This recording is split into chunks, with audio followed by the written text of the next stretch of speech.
Welcome to this evening's game, the fourth semi-final between the Gold Coast Stingrays in the light blue and the Western Cougars in the yellow, just as we see the opening return from the opening kick-off here. Welcome this evening, folks. This should promise to be an exciting game. These two have a long and tumultuous history between themselves over many years, Sean. Well, we like that, Luke. Oh, indeed. Bodes well for semi-final footy. Yeah, it does. With just about a 10-yard return there from number 10 for the Cougars, Ryan Purves, and it'll be the Cougars will have first use of the football. It'll be first and 10 for the Cougars from their own, looks like about their own 36, 37-yard line there. So, but yeah, certainly these two teams have a history of over many years of very close encounters, so I'm looking forward to the game tonight. And a big day of footy out here at Wacol. The ground's holding up under the conditions pretty well, considering we've pretty much had consistent rain all day, haven't we? Well, yeah, the weather's not been kind here. Oh, looks like a bit of a trick play with a reverse coming through there with Dabblestein taking the ball around. Oh, he's picked up a couple of downfield blocks. Here he goes. Do they get him? Oh, it looks like... Oh, opening strike there from the Western Cougars. Yes, touchdown. So there's a very quick early opening strike there from the Cougars with a reverse there to Anthony Dabblestein. So interesting call there from head coach Ross Norwood. That reverse has been very dangerous right across the board in the couple of semi-finals that we've seen so far, haven't they, Chappie? Indeed it has, and certainly proved fruitful for the Cougars on this occasion. So the Cougars will go to an early lead, 6 points to nil, with the extra point conversion to come, and you can see the quarterback just being congratulated there by head coach Ross Norwood. So yeah, certainly it was a great play calling, use of the ball early while it's still relatively dry in these testing and trying conditions. Yeah, and Dabblestein picked up a great break and had enough pace and enough elusiveness to get out in the open spaces, and after that it was all over. Indeed, it is. Well, looks like we got a flag there for excessive celebrations, but I tell you what, if I'd just run about the 75 yards for that touchdown, I'd be jumping up and down as well. Mate, the way you were carrying on after that one, I thought we might have had a flag thrown in here. Oh, mate, they can't throw the flags this far, so that's right, I'm safe, at least for now. So, anyway, so back to the game. We've got the Cougars going for the extra point. They've had a few yards tacked onto that, so let's see if they're successful with the conversion. And it's over. Hands are up. Extra point good, so that'll make the score Western Cougars to an early lead, a very early lead over the Gold Coast Stingrays, a 7-0 with conversion successful from their kicker Ryan Purves. So it'll be, Cougars to kick off now, and let's see how the Stingrays respond. Over the course of the season, Stingrays, of course, have been a pretty dominant team this season. How have they responded when they've been behind early? Oh, they'll come back. Don't worry about that. Yeah. This won't rattle the Stingrays too much. It'll certainly excite the Cougars fans out here today, or this evening, but certainly won't rattle the Stingrays too much. They're a very experienced and accomplished team. And yeah, it's interesting actually. Back in the late 90s and early noughties, over a period of about 7 years, these two teams played many matches, including 6 Sun Bowls in a row, and the score was never. The winner was never more than 6 or 7 points difference between the winner and the loser. So they certainly have played out some very, very close matches. And I don't expect this one to be any different tonight, actually. So looking forward to this game. Is there any money on either of these teams from the informed clientele or observer? Mate, the Stingrays are probably very, very, very slight favourites. With, like about a 1 point difference. So, mate, basically it's even money both ways, Okay. Yeah, good enough for me. It was interesting. These two teams met earlier in the season and they recorded the season's only draw. So they were locked up at 7-7, and that was after extra time. So, yeah, so it's, like I said, it should be a very interesting and close match. Yeah, and we're very happy to be bringing the action here on 31 Digital as well. Great to have you with us, Sean Bindley, and my man Luke Chapman bringing you the action this afternoon. Yeah, so this evening? This evening. Kind of looks like it, doesn't it? It's a bit dark for me this afternoon, otherwise we're in real trouble. So anyway, so the Stingrays, the kick-off was kicked dead by the Cougars, so the Stingrays will take over on their own 25-yard line, so it'll be first and 10 for the Stingrays from their own 25. Quarterback Matt Bassiner, hand off with a run to, looks like it was number 6 there. Certainly number 6, Damien Malloy, for about a 3-yard gain, so that'll bring up, it looks like about a 4-yard gain once the ball respotted there from the referees. So that'll bring up 2nd and 6 for the Stingrays. From their own 28, 29 yard line there. These type of conditions, are you expecting the Stingrays to keep the ball on the ground via Malloy, or are they going to throw it up in the air? Oh, I think they will throw it up in the air a bit. Certainly the quarterback, Matt, is actually a very accomplished quarterback. And having said that, here he goes for a short pass. Oh, through the hands. But yeah, Matt is actually a very accomplished quarterback, having represented the USA in World Cup play recently, so he's a very experienced, very accomplished quarterback, and I don't think the conditions will upset him too much. I've certainly seen throughout the season, him throw some nice bullet passes, so I expect a bit of still a bit fairly balanced offense from the Stingrays. It'll just depend on see how the Stingrays, the rest of the Stingrays offense handles the wet and slippery conditions. And a sign of the strength of Gridiron here in Queensland that type of talent can find a place in this game and fit in pretty well. Oh, absolutely. The sport's very strong. Oh, we've got an intercept there. Having just there, curse of the commentator. Here we have just building up Matt, and he throws the intercept on his second pass of the evening.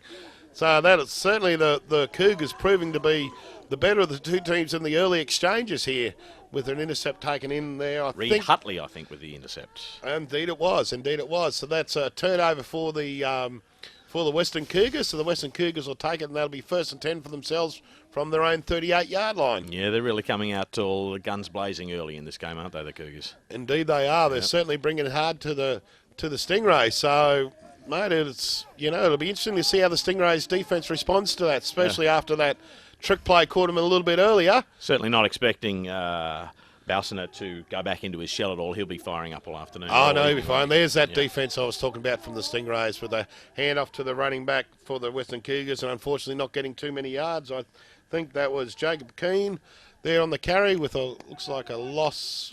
He did make it back to the line of scrimmage, so it'll be 2nd and 10 for the Western Cougars from their own 39-yard line.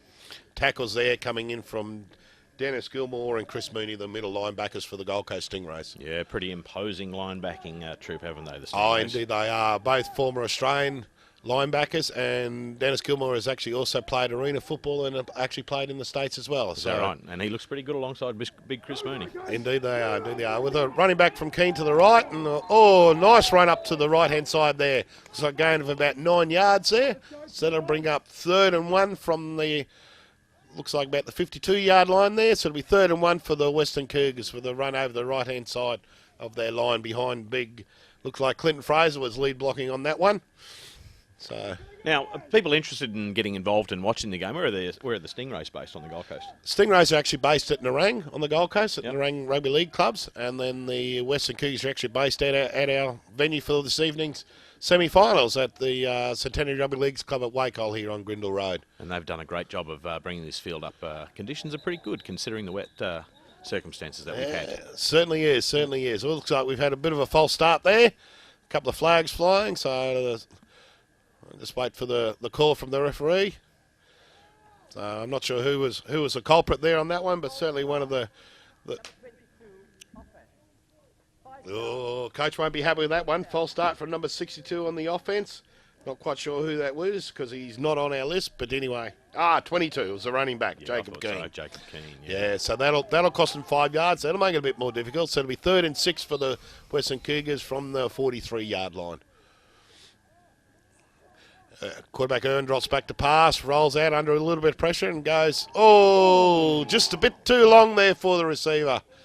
So looks just out of the hands there. It looks like that one was heading down to, I think it was Dabblestein on the run, the man that's already scored already. I think he was on the fly pattern down the sideline. So that'll bring up 4th down for the Western Cougars. So they'll end up punting this one away. Yep. So they'll punt this away. So that'll turn the ball over to the Gold Coast Stingrays. So score currently Stingrays 0, Western Cougars with a 7-0 lead. And what are the strengths that we're expecting from the Cougars this evening? Cougars have got a very strong running game. Yep. Their quarterback, Adam Irwin's, has only been playing a couple of years, but has proved to be a very good student of the game and has come along the leaps and bounds. So their running game is fairly solid. They've got a very solid line in front of them, so to expect to open up some blocks. with the ball being touched down there by Chris Washington. So the Stingrays will take over. So we're just over 9 minutes to go in the first quarter.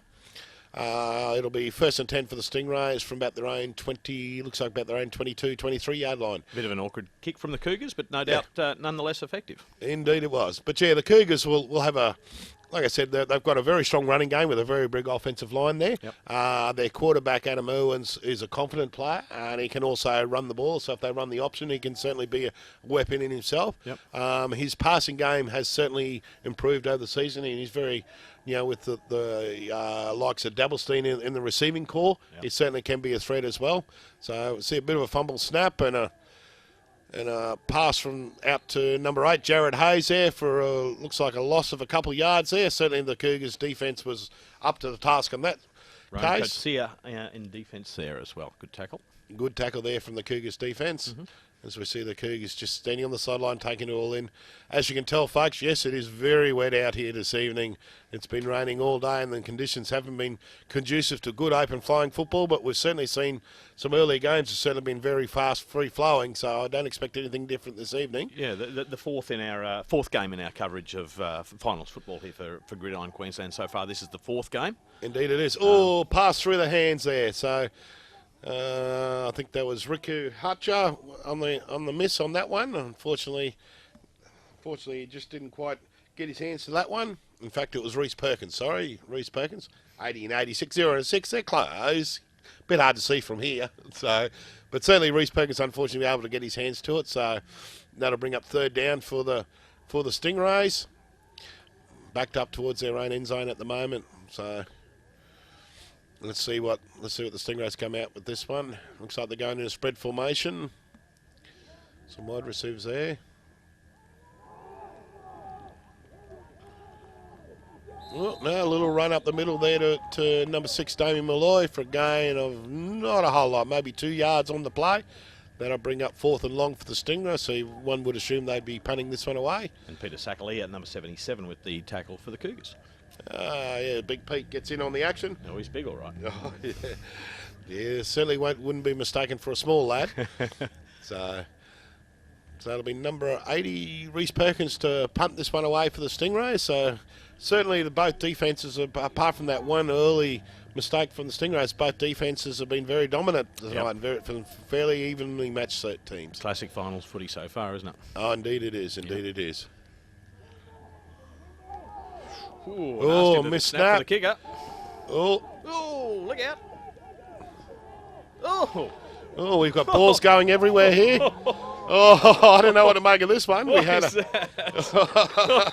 Okay, let me see if I get this right. We had a kicker getting hit while he's trying to kick the ball, which is what I understand, one penalty. Fumbled snap, a snap that hit the deck first, I think. We had a fumble snap, then the kicker picked it up, and he got hit while he's trying to get the ball away.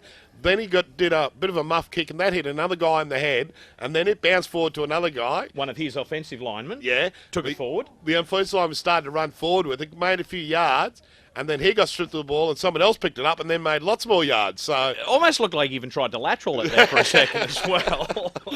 Man, I've got no idea what's going to come out of this one. It's going to take these referees a little while to sort it out, I believe, without the benefit of a replay. Yeah, okay. Saying, yep, hang on. So he kicked it forward there. He touched that here. Oh, okay. No, I'm not sure what's going to happen here. Andrew Farrell from the Stingrays having plenty to say as well. Yeah, we've got Andrew Farrell, 57 from the Rays, and Clint Fraser, 58 from the both team captains out there trying to assist the referees and sorting out towards there, I'm sure, to their own advantage. So with just under 5 minutes gone in the first quarter here, we've got a little bit of a interesting play there, folks. So it looks like referee Julian Leonard's calling the ball back. We're going to have, let's see what's happening here. Okay.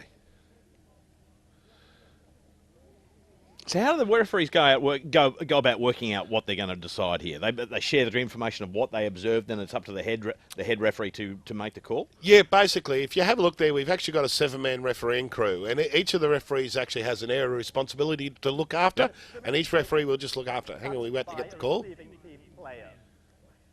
After it was touched by receiving team player, it was recovered and then fumbled by the kicking team. First down, Stingrays. There you go. So it was touched by a receiving team's player, which means then that it becomes a live ball. The Stingrays recovered that. So that means it's a Stingrays ball on the offence. If I get that right. And yet they're not spotting the ball where that final tackle was made, though. No, I think they ruled that when that guy went down and the ball fumbled, after he picked up an advanced ball and went down, I think they ruled, and that's where he was actually down by contact. Okay. And the ball came out after he was already down. So that looks like where they're going to spot the ball, if I read this one correctly. The Muse looks on the Cougars sideline. I think there's a few people a little bit confused, just like us there, Sean. Yeah. So 7 minutes gone. There's a little bit of observation for you in the first period. So that's one thing I do know I saw correctly. Yeah. So head coach Ross Dorber just having a bit of a discussion with the referees, just trying to say, hey, hang on, no, they touched it first, should be our ball. So, yeah, we'll see if there's... Although I must admit, having dealt with the referees before, once they made the decision, doesn't matter how much you beg, argue, plead, very rarely do they ever change their decision. Is this a normal thing to see in Gridiron? We actually have a referee, a coach on the field discussing the call with the referees at the time as it went down? Look, in this case where there was sort of a lot of confusion about the call, it's certainly very possible and viable. You'll find that a lot of the head coaches will actually talk to the referees if they're not sure of the rulings, and the head referee will actually discuss the ruling with the coach and explain why he ruled what he has, and that's one of the good things about the thing. With an incomplete pass coming up from the Stingrays there, so that'll bring up second down for the second and 10 for the Stingrays. But and it certainly fosters great relationships between the coaching staff and the referees. If the referees are able to explain their rulings and the coaches understand why the ruling went that way, and it certainly fosters great relationships and better understanding of the game in that regard. Yeah, so, absolutely. So anyway, so that'll bring up second down for the Stingrays. So it'll be second and 10 for the Stingrays. Looks like from about their own 30-yard line there. So the first thing. So we've got a run play to Damien Malloy there. Oh, so again, some heavy defence coming in here with a late flag flying in. So we'll have to wait and see what that was for. But certainly some heavy defence coming in from the Cougars there. So certainly been a very tough match there. And looks like it might be a holding call on the Stingrays. Personal foul, face mask, number 15, defence. 15-yard penalty from the end of the run, automatic first down. There you go.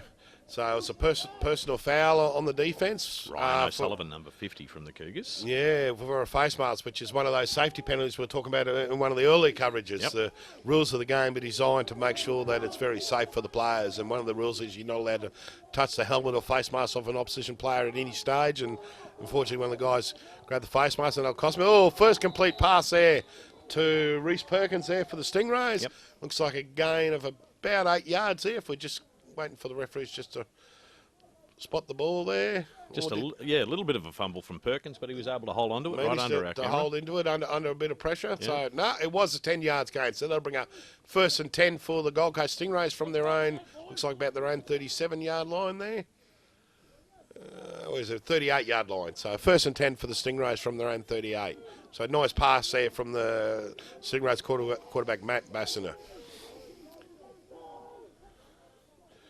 Very tough game so far. Looks like a bit of a counter play, run play to Damien Malloy there for the tackle being made by 55 Joel Keep. So over the gain of about a yard there for the Stingrays. So that'll bring up second and 9 for the Gold Coast Stingrays from their own 39-yard line. Yeah, not a lot of room for Damien Malloy to move through there. A lot of big, heavy traffic. Big, heavy hits there tonight. Yeah. With about 6 minutes gone in the first quarter. So still got 6 minutes to go in the first quarter. But certainly very tough defences on both sides of the ball this evening so far. Yeah, and plenty of size. I mean, what's the average size of one of these linemen out there these days playing Queensland? Yeah. I guess it does vary quite a lot. Look, it certainly does vary, but the average lineman's sort of, about 1.85 to 1.9 metres tall, so about 6 to 6'2" in the old measurement. Yep. And would be around about the 110 to 100. Oh, nice pass downfield there. Nice reception made there by Riku Hutcher on about a 13 to 14 yard gain. So that'll bring up 1st and 10 for the Stingrays from the Cougars 38-yard line. So yeah, plenty of time for Bassner there, wasn't he? Made a nice completion down there. Great pass protection there from the Stingrays. But certainly the average lineman comes in around the 6 to 6'2", 6'3" mark, and is around about the 115 to 130 kilos. So it's sort of 240 to 300 pound mark. So certainly some big boys out there. Yep. Certainly a lot of beef flying around on both sides of the ball. Absolutely. Hence why they call it a collision sport as opposed to a contact sport. So, but yeah, having been hit by some of these big guys, and Bassner taking off on a nice run there, and he picks up the first down there it's a bit of a scramble run. He looked downfield to throw the ball, but nothing open, so he's just taken off there with a quick run down the left-hand side. Picks up 10 yards, so that'll bring up 1st and 10 for the Gold Coast Stingrays from the Cougars 29-yard line. So what's the history of such an accomplished player like Bassner playing here in Queensland, playing on the Gold Coast? I guess we all know what the lure of the Gold Coast is. Well, yeah, it was a bit of that, although Matt did come over with his girlfriend, so maybe that's not quite the thing. But yeah, I'm not sure what you're implying. I thought it was about the beach. No, Matt actually played school and high school, and then he went to a college. I'm not sure exactly which college he was, but certainly played in Div 1 college over there. Was selected in the US national team to play in the World Cup, and then he was actually doing some further stages with a nice run there on the right-hand side. The handoff to Damien Malloy. Looks like he picks up about an 8-yard gain there. So, but certainly Matt came over to Australia. He's actually studying down at Bond University, down on the Gold Coast. Okay. So he's doing a 12-month course down at Bond University and found, we actually played football here, which has sort of surprised a lot of Americans that we actually play American football here. So, got involved in the club, and, it's certainly been a huge boost for the Gold Coast Stingrays club. Must have been a big day for Stingrays coach Steve Williams when the former American quarterback rang him up and said, I wouldn't mind coming down and have a bit of a run with you guys if that's all right. This is my resume. What do you think? I'm sure he would have had a big grin on his face when he got that phone call. Yes, indeed. With a nice run on the left-hand side there behind offensive guard Andy Farrell. So it's a great run there. Looks like a gain of about 12 to 13 yards there from Damien Malloy. That'll bring up 1st down for the Gold Coast Stingrays. And just see where they spotted that ball. Malloy getting a little bit shaken up after that run. So it'll bring up 1st and goal for the, it was a great run there. 1st and goal for the Gold Coast Stingrays from the Cougars 9-yard line. So first time for the Stingrays in the Cougars red zone. Let's see how this one plays out. Expect the Cougars defence to really bring some pressure up on the Stingrays quarterback. Comes pressure, play action roll out, he rolls out, he's going to tuck it and run. Oh, nice run there. Great run there. Touchdown by the looks of that. No flags on the play. Yeah, touchdown Gold Coast Stingrays to their quarterback Matt Bassner with a roll-out run. It looked like it was a play-action roll-out pass, but nothing open downfield, so he's just tucked the ball and run it through. Picked up the first score for the Gold Coast Stingrays, so that'll bring it up 6 points to Stingrays. So that'll mean the score will be Western Cougars 7, Gold Coast Stingrays 6. Perhaps a little unhappy about the late hit that he received there, Bassner, but I guess it's pretty much on the mill as he crossed the line. It's coming back. Oh, costly penalty. We've got a holding call on the Gold Coast Stingrays there. So head coach Steve Williams won't be happy with that one. Oh, proved very costly. That's just cost him 6 points at this stage. So Captain Andy Farrell just having a discussion with the referee there as to the call and what's been had. But that could prove a very costly penalty, that one. So Stingrays don't get awarded the touchdown, and they actually lose 10 yards for their thing. So that'll bring up 1st and goal from the 19 for the Gold Coast Stingrays. It's a hard game. Oh, indeed. Hard but fair. Yeah. Hard but fair. Yeah.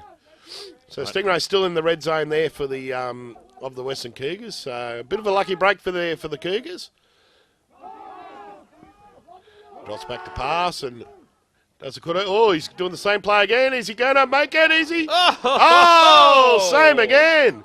Look at that. That one looked like it was actually a design quarterback draw play on that one. He dropped back to pass, just got the defense to stand off him a little bit and tucked the ball and ran it all the way. Yeah, that was the key. The way they just stood back and gave him a bit of space, and by then it was too late, wasn't it? That's it. Stood back, gave him a bit of space.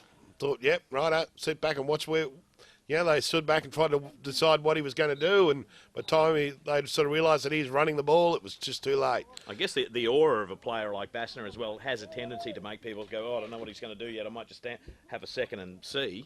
Yeah. Unfortunately, them hanging off that one might have just cost him six. Well, it did just cost him 6 points in that one. So Stingrays going for the extra point. A bit of a fumble snap. The kick gets away and complete. So the Stingrays even up the score with just over 3.5 minutes to go in the first quarter. We now have an even game with the Western Cougars and Gold Coast Stingrays 7-all. So, and the rain continues to come down here this evening. Great work from the Stingrays holder to pull that one in and get it down in time for the kicker to put it over for the extra point. Indeed it was. It certainly was a bit of a fumble snap, and I think that's a bit of attributed to the. Well, certainly no, it's attributable to the very wet conditions here this evening. But yeah, the Stingrays starting to fight back. Remember I said earlier, they won't worry the Stingrays. They'll just go about their job. Yep. Very methodical team, the Stingrays. They'll just go about their job and go from there. So with just over 3 minutes to go in this first quarter, the Stingrays kicking off after scoring. So Reece Perkins to set to kick off. So it's certainly this game going along how I expected it, with very close, very tight football. Yep. Neither team giving an inch, and it really going to take something special from each team to actually get ahead on this one. They're so evenly matched. Here comes Ryan Purse. Ryan Purse on return, and the tackle being made there from Isaac Summerfield for the Gold Coast Stingrays. So that'll bring up 1st and 10 for the Stingrays from their own, looks like about their own 22-yard line. So let's see what the Cougars have got in store for the Stingrays this time. Interesting on that drive from the Stingrays that Malloy put in the hard work for those first couple of downs, got them within range, and then they really just opened it up for Bassner to do his work. Indeed. So, Damien Malloy is certainly one of those players who's been around for a few years and very used to doing the hard work, and a talented player. So 1st and 10 for the Cougars. They hand off to a run there to Jacob Keane over the right side. Looks like a gain of about a yard or two. So again, tackle's been made by Chris Mooney and looks like who was it? Robert Clayton on the tackle as well, with a gain of about 2 yards. So that'll bring up 2nd and 8 for the Cougars from their own 23-yard line. As you were saying earlier in the broadcast, a lot of rivalry between these two sides. Have been very close all year. Yeah. No doubt they've been looking forward to this game. Absolutely. I mean, it's funny, these two teams off the field are the best of friends, but you get them on the field and they go hammer and tong all day. Are you serious? Yeah. It's very interesting, a little dynamic actually. A nice pass coming in from Irwin. Unfortunately, the Stingrays defence was up to the task and knocked that one down. Looks like it was, I just not quite can't pick up the number there. Who knocked that one down? Might actually been Lucas Krause. By the looks of it, knocked that one down for the Stingrays. So that'll bring up 3rd and 8 for the Western Cougars there. It really is the interesting dynamic of Gridiron Queensland, because many teams have come and go over the years. Teams have played for players have played for different sides. There's not really the parochial nature, I guess, that you find in rugby league and union and Aussie rules and stuff. And yet, as you say, these rivalries are very fierce. And yet, off the field. Yeah, off the field, they're all great friends, but on the field. Oh, nice pass complete over the middle there to, looks like to number 9, Craig Hippothite. Great pass from Irwin. Great pass from Irwin. Sorry, it's number 10, Ryan Purves, who on the reception there, over the middle from the slot back position. That'll bring up 1st down for the Western Cougars after the run after that. So it'll be 1st and 10 from the Cougars from their own, looks about their own 38-yard line there. Refs move the ball again slightly, 39-yard line. Got to get it right. Well, they're not going to die wondering, are they? No, indeed they're not. All right. So the Cougs coming out again in spread formation, 4 wide receivers. So they're certainly not shy on passing the ball in these very wet early conditions there. The play action, and it looks like Owen's in a bit of trouble, and sack there. Great sack there by number 81, Lewis Shepherd. So it's a loss of about 5 to 6 yards there for the Cougars. So that'll bring up 2nd down. So it'll be 2nd and 16 for the Western Cougars from their own 32-yard line.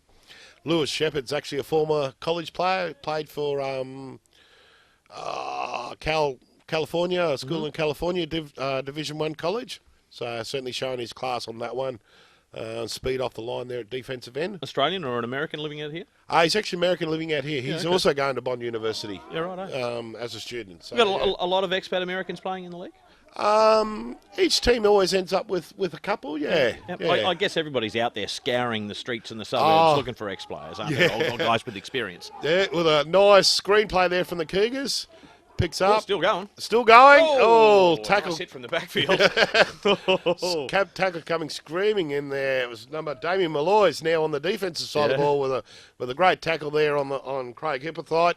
It was there for the screenplay with a gain of about 8 to 9 yards there. So what they lost on that sack, they've made up for in this one. And once again, we see that unique nature of Gridiron here in Queensland with players playing offence and defence. Damien Malloy's been very busy on the Stingrays offence and not leaving it on the sideline defensively.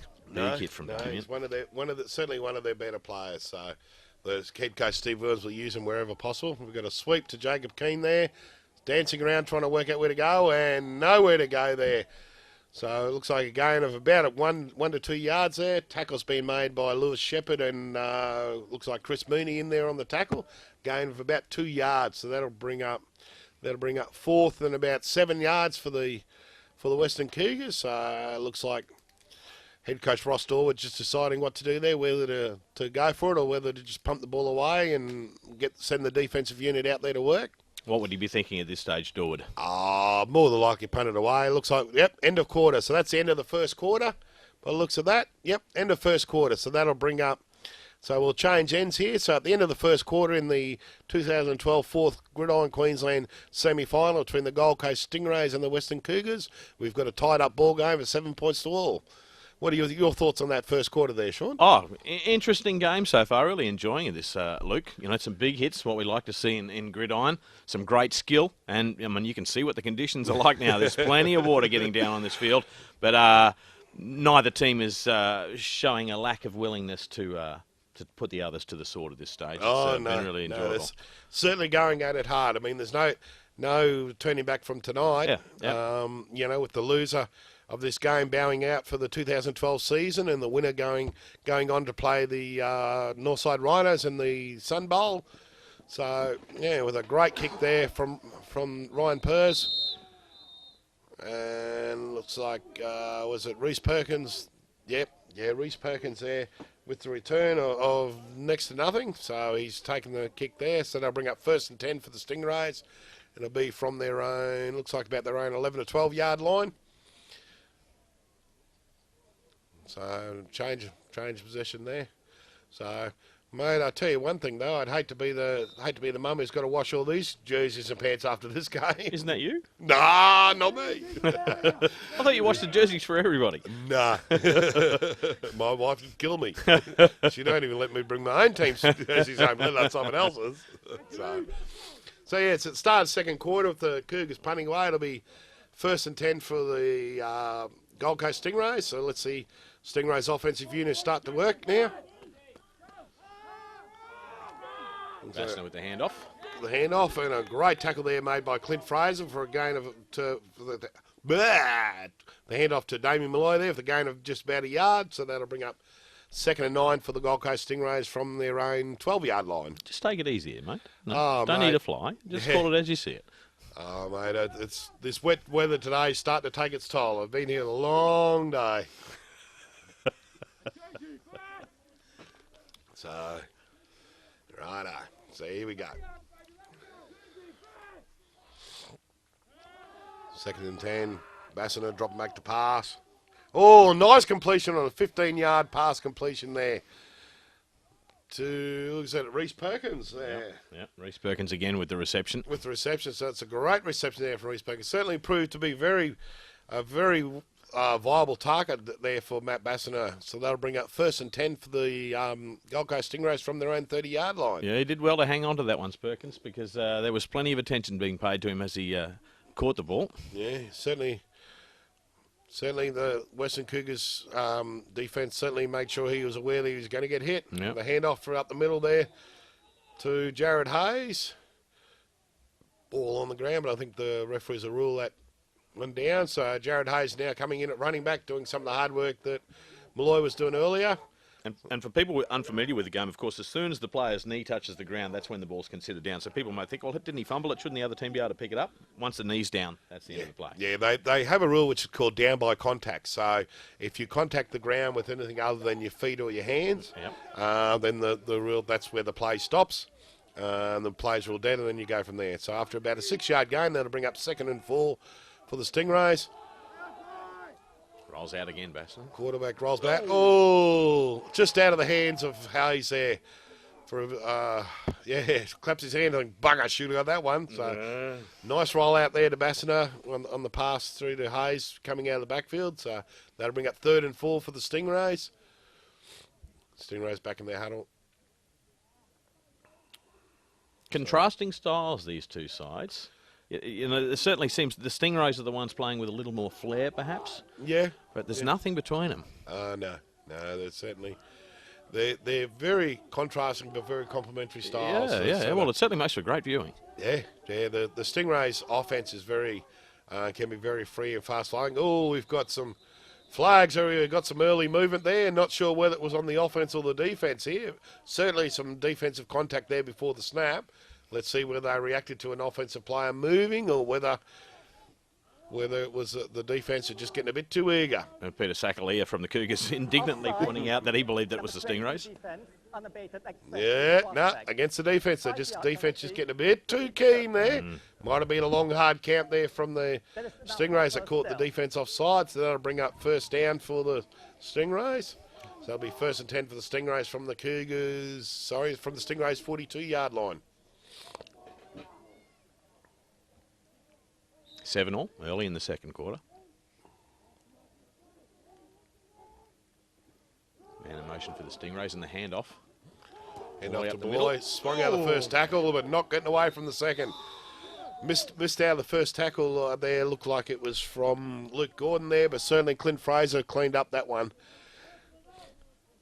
He does brilliantly well. You see Malloy closes up and rolls his shoulders forward as that contact comes in, and he's able to stay on his feet and bounce out of the tackles and keep going. Yeah. Remarkable athleticism. Yeah. Clint Fraser just having a bit of a break there. Clint's been actually around the league for many, many years. I think from memory, this is probably his 15th season. Yeah. So certainly an experienced player, and I think that experience is showing there a little bit. And a great part of building the culture in the league as well. Oh, absolutely. Yeah. So. But it's funny, the league's only been around for 28 years, and the Stingrays have been around for 26 of them, 27 of them. So they're one of the very early foundation clubs, and the Cougars have had a couple of different guises over the years, but certainly been around for 20 odd years as well. So two of the long established clubs in the league, fighting it out for the final place in the 2012 Sun Bowl. Certainly come a long way since my days for the Centurions with no pads, no helmets and shorts out at West Mitchie, I'll tell you. Yeah. The early times when they used to tape a bit of foam rubber to your shoulders and think you were... and wonder why you spent the next 2 days in an ice bath trying to knock some bruises out. So. Oh, it's all good fun at the time. Oh, indeed it was. So passing complete there from Matt Bassiner, under pressure there from Jolie Keep. So that'll bring up 3rd down there for the Cougars. For the Stingrays there. It'll be 3rd and 6 there for the Stingrays. 4th down. I missed a down there. So it'll be 4th down for the Stingrays. Huddling up. Are they going to go for it or just punt it away? No, looks like they're going to punt it away.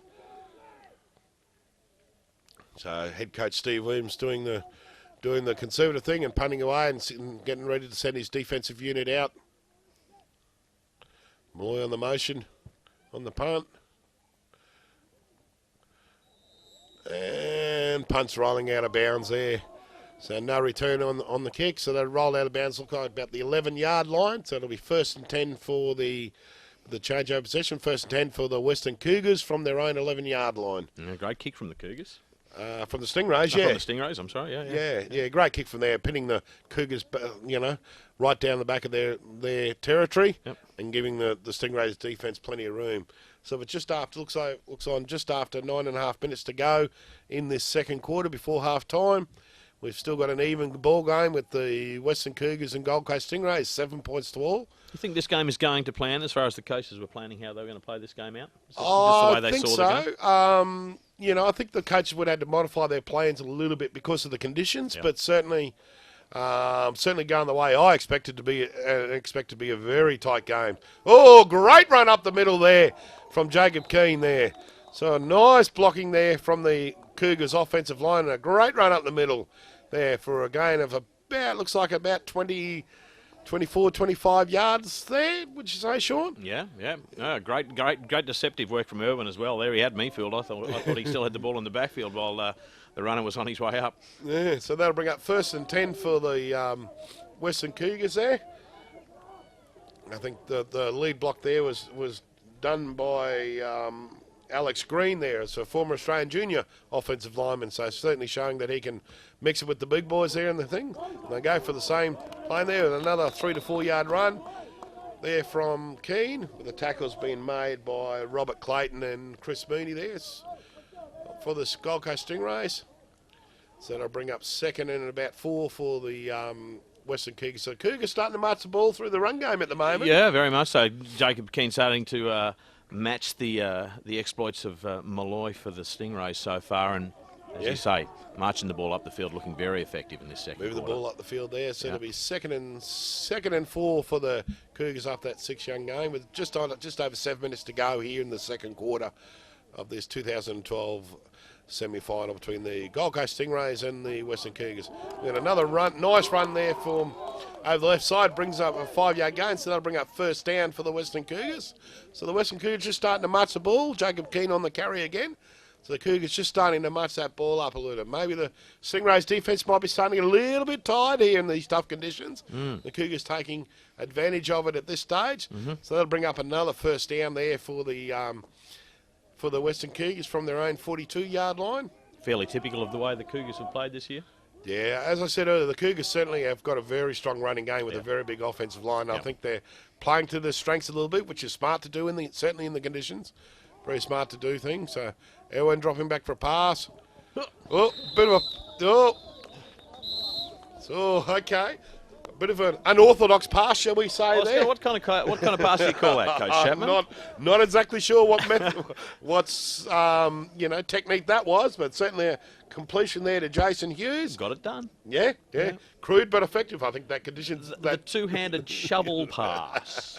Sort of looked like it actually started to come a little bit apart from his hand, sort of lost the handle on it a bit, was able to get his other hand to grab onto it, and then needed to make the play. Yeah, so he got a gain of 8 yards out of it, so whatever works, I guess. Yeah, it works for me. So that'll bring up, it'll be up 2nd and 2 on the Stingrays 40-yard line there for the Western Cougars. So predicting probably a run play here, but we'll wait and see what comes out of the coaching playbook out of there for...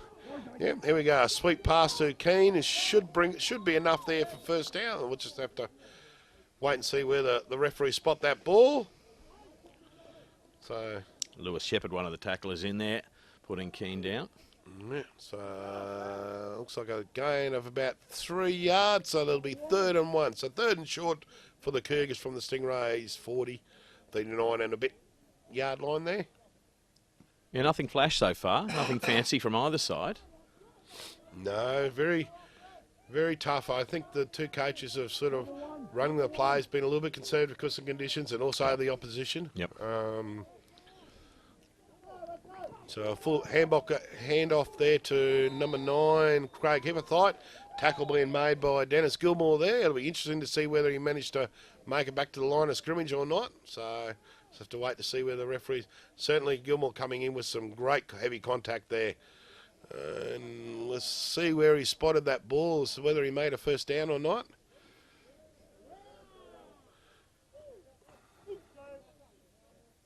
The referee's having a bit of a discussion on the ball. Quarterback Adam Irwin just trying to sort of say, move forward. And the Stingrays say, no, move it back. As I say, it's certainly a game of inches here. Yes, it certainly is. And this is actually probably a prime example where the game of inches quite comes in, you know. I mean, because if it makes the 1st down, you know, it can be 1 inch by. There you go. Head referee Mark Lewis rules 1st down for the Western Cougars. So it's But as I was saying, the game inches, if you can be an inch short, it means it's 4th down and you've got to make the next play. Whereas if you make first down, you get another 4 plays. So certainly those inches can matter, and it made a difference that time. So they'll bring up 1st and 10 for the Western Cougars from the Gold Coast Stingrays 38-yard line. So the Cougars starting to mount a nice drive here, mainly through the running game of Jacob Keane, but certainly some nice solid ground being gained here from the Western Cougars offence. We want to go again with the handoff. Handoff to Keane. Dives forward for about another 3 or 4 yards. Tackle's been made there by Rod Barker and Dennis Gilmore again. So coming into this game, with both these sides being so evenly matched throughout the season and such a rivalry, tendency for the coaches perhaps putting aside the wet condition to try something out of the ordinary? I think they will, but just got to pick their times when they do it. Yeah, they just got to pick their times. They've had a good hard look at each other all season. They know what to expect. Absolutely. Well, as we saw earlier from that opening reverse play from head coach Ross Dorwood, you know, they will pull the little tricky bits out of the bag when they can. Oh, a nice heavy contact there on the reception there by Ryan Purves from the throw of Anamu, and there. Looks like he's about a yard short, but a nice 9-yard gain. And some heavy contact there coming in from, I think it was Isaac Summerfield and Damien Malloy there from the Stingrays. Oh, did not miss. No, certainly straight didn't. back up. Yeah, bounce back up and ready to go. So it looks like about a 6 to 7 yard gain. So that'll bring up 3rd and 1 for the Stingers. Oh, looks like we've got a timeout. We've got a bit of an equipment failure. Not only did they take each other out, they've taken the down marker out. So a bit of a running repairs there. Someone call the welder. Oh, mate. Get some strapping tape over there. We can strap that. I thought they were going to call the ambulance for the guy who was holding on to the marker. Yeah, call the ambulance for the line marker. Yeah, they didn't miss him. Oh, dear. Yeah, get the big hammer. I don't think I've seen this before. Game stop. Equipment failure. Yeah. Yeah, it should be right. It'll live to fight another day. All right. Look at that. The marker stands up again. Yeah, those, just for the folks at home, those down markers on the sideline there are actually very lightweight aluminium poles that are then padded with some nice high-density foam rubber padding. Yep. So that if the players do contact them, they'll bend and break before they'll injure a player. And the beauty of that is when the guy holding onto that sees them coming, they're dropping that on the ground. Getting out of the that's way, right. Yep. Just getting out of the way. So certainly no injury to the players at all, and they pose no threat to the players at all, unless you try to swallow it, I guess. But apart from that, it'd be all safe. We've seen some unusual things so far. Yeah. So 3rd and down, nothing, not quite opening downfield. So Irwin scrambling around and a great pass reception. Oh, no, incomplete, unfortunately, unable to hold on to it. It was certainly a great pass from Irwin to find his receiver. Looks like it was number 16, Jason Hughes, standing on the sideline there. And unfortunately, Jason unable to pull that one in and hold up possession of the ball. So that'll bring up 4th and short for the Western Cougars. Looks like head coach Ross Dorwood's going to go for it. So, yeah, they're not far out, so why not? You know, I mean, it's no point. Unlucky on that last play. Indeed. I mean, if they punted the ball away and they punted it dead, it would come out to the 25-yard line. They're on the 29, so there's not a lot of absolutely. difference in the game, so you might as well go for it. Be interesting to see whether he's going to try and run a play here. There's a timeout call by the Cougars. So the Cougars not quite sure which way to go. Cougars. First charged team timeout. So it's the first timeout for the Cougars. So the Cougars not quite sure exactly which play they want to do. So the coaches called a timeout there, and the players will head over to head coach Ross Dorwood just to discuss what their course of action is and what sort of plays he can pull out of the tricky box. We've seen this a number of times already in this game. Dorwood having to bring his players to the sideline to discuss the next call. Yeah. I think it's probably more a product of how close and tough the game is. That both coaches searching to try and find the right combination and the right plays to be successful. And if anything, there's probably more pressure on the coaches in many ways. Oh, absolutely. Yeah. You know what they say, players win matches and coaches lose them. Unfortunately, the coach always gets blamed for the loss. But, that's football, I mean, so... You know, I mean, just while we've got a break and play, we should certainly thank our sponsors here for this evening's coverage. 31 Digital. Budweiser, of course, yes. Cheers. Yes, cheers. So, yeah, as we get back to the action here, so it'll be fourth and short for the Cougars. So, pivotal play here and there. Can the Cougars get the first down to keep the pressure on, or will the Stingrays repel the Cougar onslaught? So, certainly an interesting turning point in the game. Got a play action, roll that pass to quarterback Adam Irwin, and a great defensive play there from Malloy on the attempted pass there through to Ryan Purves. And also Lewis Shepherd with almost certainly getting the hit on the quarterback there for the Western Cougars. So they'll feel that one in the morning. So, couldn't fail to see Purves coming, could he, Adam Irwin? Right in his face as he let that pass go. Yeah. Must be hard to see over the top of that opposing defensive lineman's helmet coming down on top of you. Yeah. I'm not quite sure whether he actually saw it or whether he thought, I'm going to get hit. I might as well throw it and try and make it work. Yeah. So, but unfortunately, incomplete pass there for the Western Cougars. So it'll be a turnover on downs. So the Stingrays will take over. It'll be 1st and 10 for the Gold Coast Stingrays on their own 29-yard line. So head coach Ross Stillwood rolling the dice there. Unfortunately, not quite coming up trumps. So we've got just a short run up the middle there from Jared Hayes. A tackle being made there by number 77, Peter Sakalia. So it'll bring up looks like about 2nd and 8. No, made about 3.5 yards. So it'll be 2nd and 6, 2nd and 7 there for the Gold Coast Stingrays from their own 32-yard line. Yeah, it was a pretty extended drive from the Cougars there, but they didn't manage to get over the line. They'll be disappointed with that. Disappointed with the result, but certainly it was about a 65, 70-yard drive there from the Cougars in some telling conditions. With a run play from Malloy over the left side, looks like he gained about 2 to 3 yards on that play after getting hit early and then managed to scramble for it a little bit more. So that'll bring up 3rd down for the Stingrays.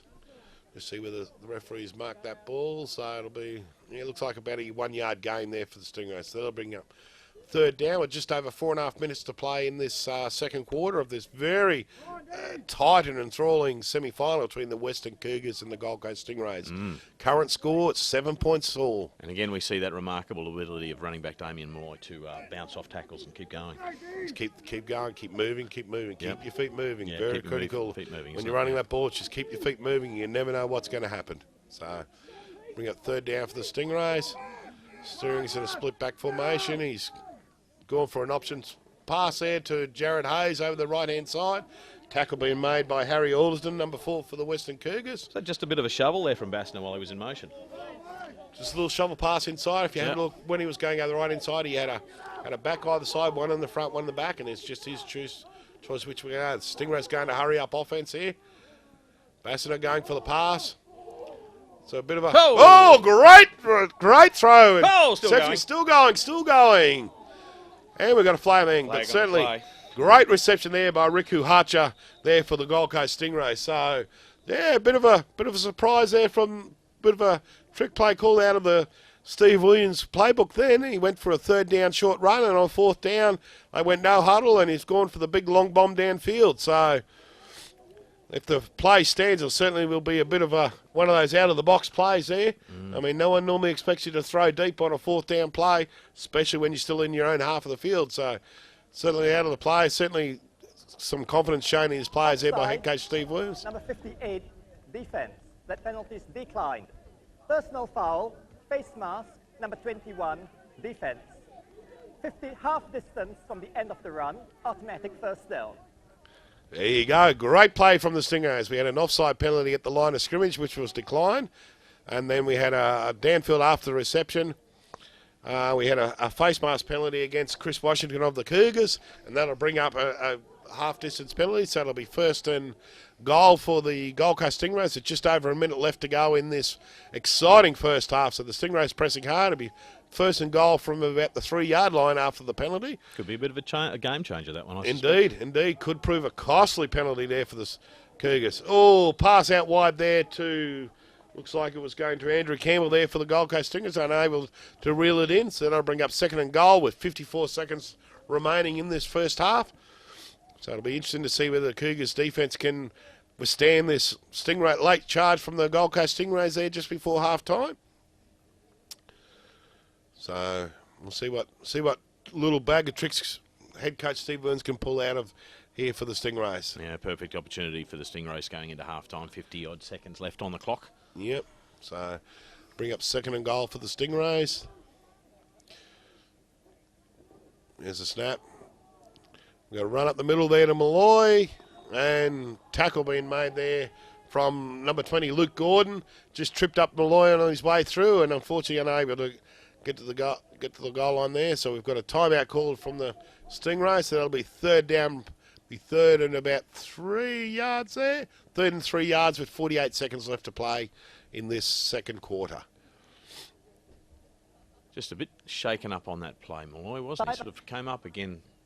Stingrays. First timeout. Just timeout on the Stingrays, Okay. stopping the clock and just spending a bit of time with his quarterback, just discussing what's the best play to run. Yep. So Not the type of situation you want to rush and miss the opportunity. So no, get this right. indeed not. Yeah, indeed not. So. But it's certainly indicative of these two teams that the game still is so close. With 7 points all, with a half of football just about gone. Yeah. So the Stingrays getting ready. What's been the Stingrays tactic in this kind of situation throughout the season? Oh, If you were coaching against them, what would you be expecting them to be running now? I'd be expecting, with the way the running game's going, I'd probably be looking at either watching for Malloy on the edges, Yep. Through the edges there, or a bit of a rollout play action pass there from their quarterback. So they'll fake the handoff to Malloy. So certainly Malloy's in the backfield there. So look for the play action pass there from the quarterback. So we'll wait and see.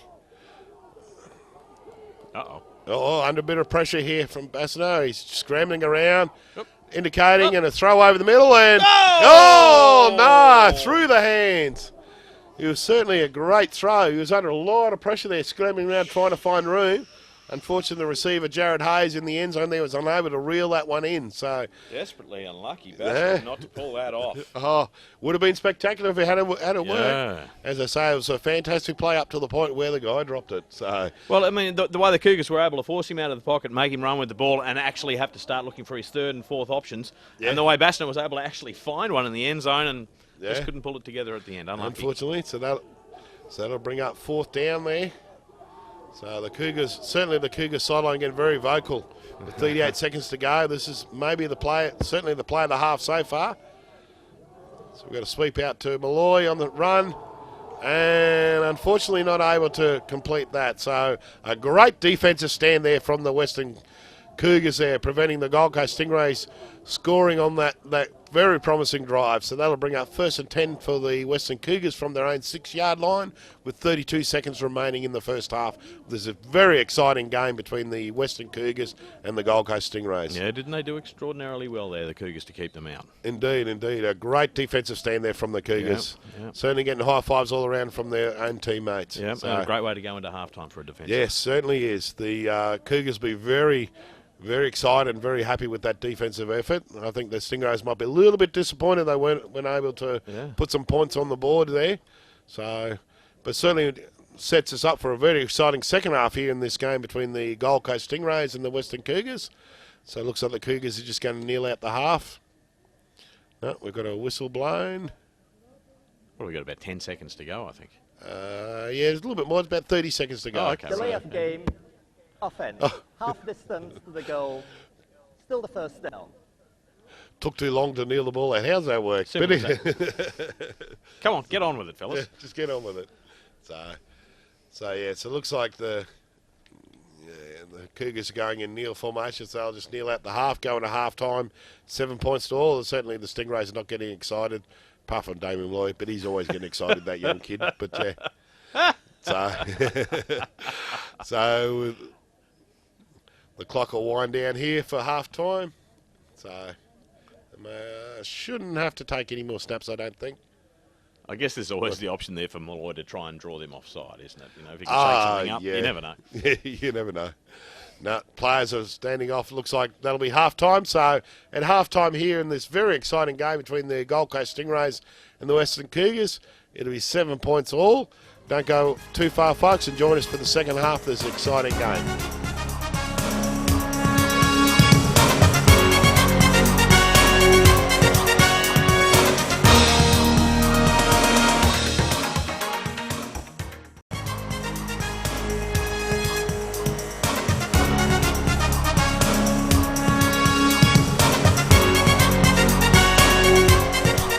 Welcome back to the second half here of the fourth semi-final between the Western Cougars and the Gold Coast Stingrays. After a very exciting first half here, we've got the game all tied up at 7 points all. And looking forward to a good second half here, Sean. Yeah, that was a really intriguing first half. You know, both sides really equally matched. A late opportunity for the Stingrays to put a score on the board. Couldn't do that. It'll be interesting to see how this plays out in the second half. Indeed it will. So yeah, like we predicted earlier, both teams very evenly matched, and neither team willing to give an inch. So it's certainly looking forward to a very exciting second half here from this fourth semi-final between the Western Cougars and the Gold Coast Stingrays. You'd be looking at a change of tactics from either side? Oh, not too much, I wouldn't have thought. I mean, certainly the weather hasn't improved a great deal, so if anything, it's sort of just slowly getting worse and worse and worse. But yeah, I think both teams, both coaches were their tactics proving very effective. It's just, I think it'd probably come down to which team wants it more at the end of the day, and not saying that the team that doesn't win doesn't want it, but I think it's going to be those little things that are going to make the difference. Just those little 1% plays that if they work, you're a hero. If they don't, you're a zero type scenario, And much like that first half, you really get the feeling that this is really going to go down to the wire, and this game may well be played out in the last minute. Oh, absolutely. I mean, I know both teams have got a long history of very close games, and tonight's proving no different. So, and neither team willing to give an inch on either side of the ball. So the Stingrays take over 1st and 10 from their own 25-yard line there after the opening kickoff was kicked dead. So let's see what the Stingrays come out with in the second half here. With a little screen pass out there to Damien Lloyd. Tackle being made by number 4, Harry Alderton there, with an assist there from Jolie Keep. So the gain looks like a gain of about 1.5, 2 yards there. So that'll bring up second down for the Gold Coast Stingrays. Oh, a bit of a flag on the field. Oh, bad mistake there from the Stingrays. So that'll cost them a few yards there. Stingrays break the huddle with 12 men. Unfortunately, you're only allowed 11 on the field at once, so that'll cost them 5 yards. It'll be 1st and 15 there for the Gold Coast Stingrays. So not an easy game to coach, this one. You really got to have your wits about you, don't you, on the sideline? Oh, yeah. Coach will be fuming at that one. Yeah. So, pass incomplete there. Just over the outstretched hand there, Riku Hutcher there on the pass from Matt Bassiner. So that'll bring up 2nd and 15 for the Gold Coast Stingrays. So looks like Rowan Coetzee was just able to get a bit of a hand in his back there and put him off his, change his balance a little bit, worked him under the ball, did nicely. Yeah, absolutely. Sometimes, like we always say, it's a game of inches. Sometimes you can miss a catch just by the fingertips. Yep. So that'll bring up second down for the Stingrays. Certainly a couple of big offensive linemen out there for both teams.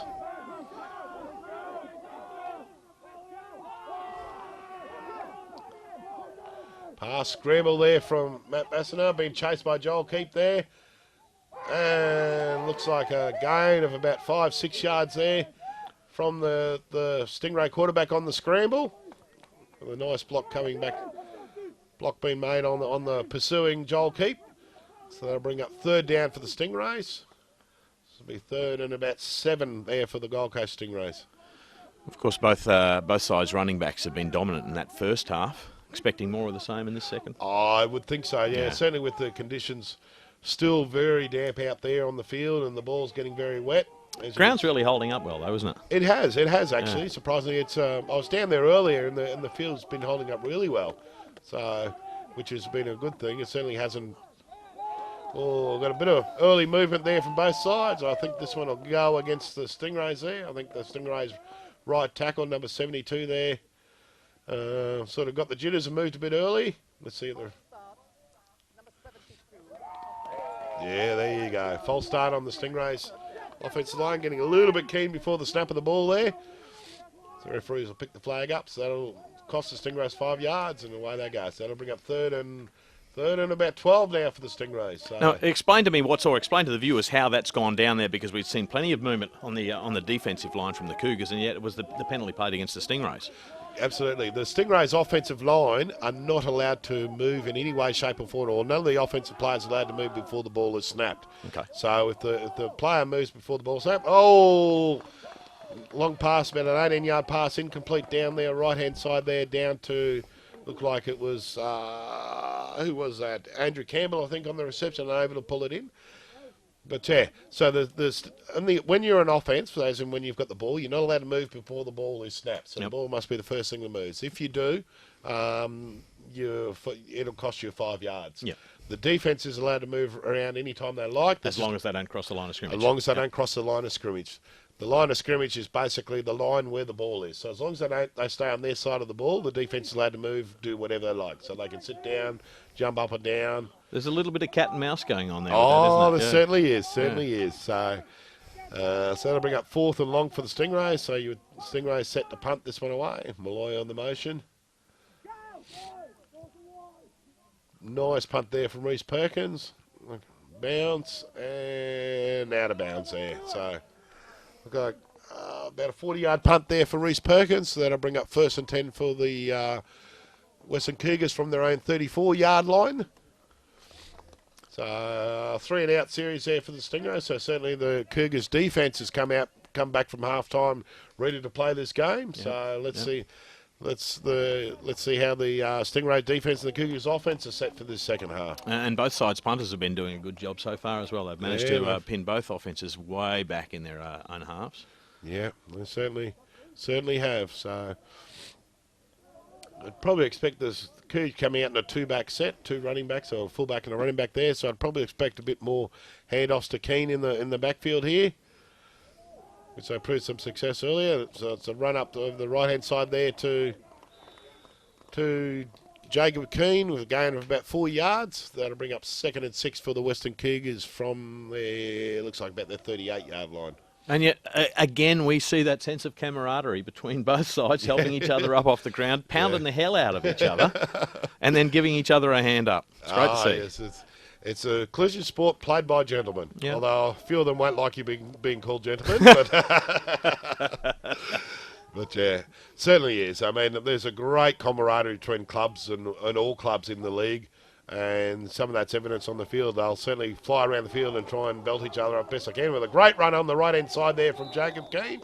Gain of about 9 yards there. So they'll bring up 1st down for the Cougars. So they'll bring up 1st and 10 for the Western Cougars from the Stingrays' 41-yard line. So the Cougars offense starting off with under the power running game of Jacob Keane, able to start moving that ball. Yeah, I mean, it certainly seemed in the first half that every time the Stingrays were starting to establish some ascendancy, the Cougars were able to go back to the ground via Jacob Keane. He was able to march them up the field and keep them in the game. He's been very effective. Indeed he has. Probably been their best player, certainly on the offense side of the ball. Yeah. Keane's been their best weapon so far there. So let's see if we get a bit more steady diet from young Jacob Keane. Interesting to note, Jacob Keane's this is actually his first year of Gridiron. Is that right? Yeah, so certainly an athlete in the making and certainly a player of the future. With another 3-yard run there over the right-hand side behind the blocking of Todd Snedden and Alex Green. So that'll bring up, looks like it'll bring up 3rd down there. Just waiting for the referees to spot that ball. So a gain of about 4 yards there. So that'll bring up, 2nd down. Yeah, 2nd and 6 there for the Western Cougars. Conditions still very wet out here for the folks that can't quite make it out on the TV screens. The rain has been coming consistently down all night. And it's a very high standard of play considering the conditions out there, Sean. Yeah, it sure has. It's been a thrilling game. Another handoff to Keane over the left-hand side. Not a lot of room there for him to run. Tackle's been made by Rod Barker, with an assist from Dennis Gilmore and Chris Mooney there. So that'll bring up 3rd downs for the Western Cougars. So the Stingrays up to the task on that play, with only a short gain there for Keane on that one. So certainly no quarter given out there, is there? Oh, no. Hits are coming thick and fast. They won't be looking back on this game afterwards and regretting that they hadn't put their bodies on the line. Certainly what we've seen so far in this game. It's been exhilarating watching.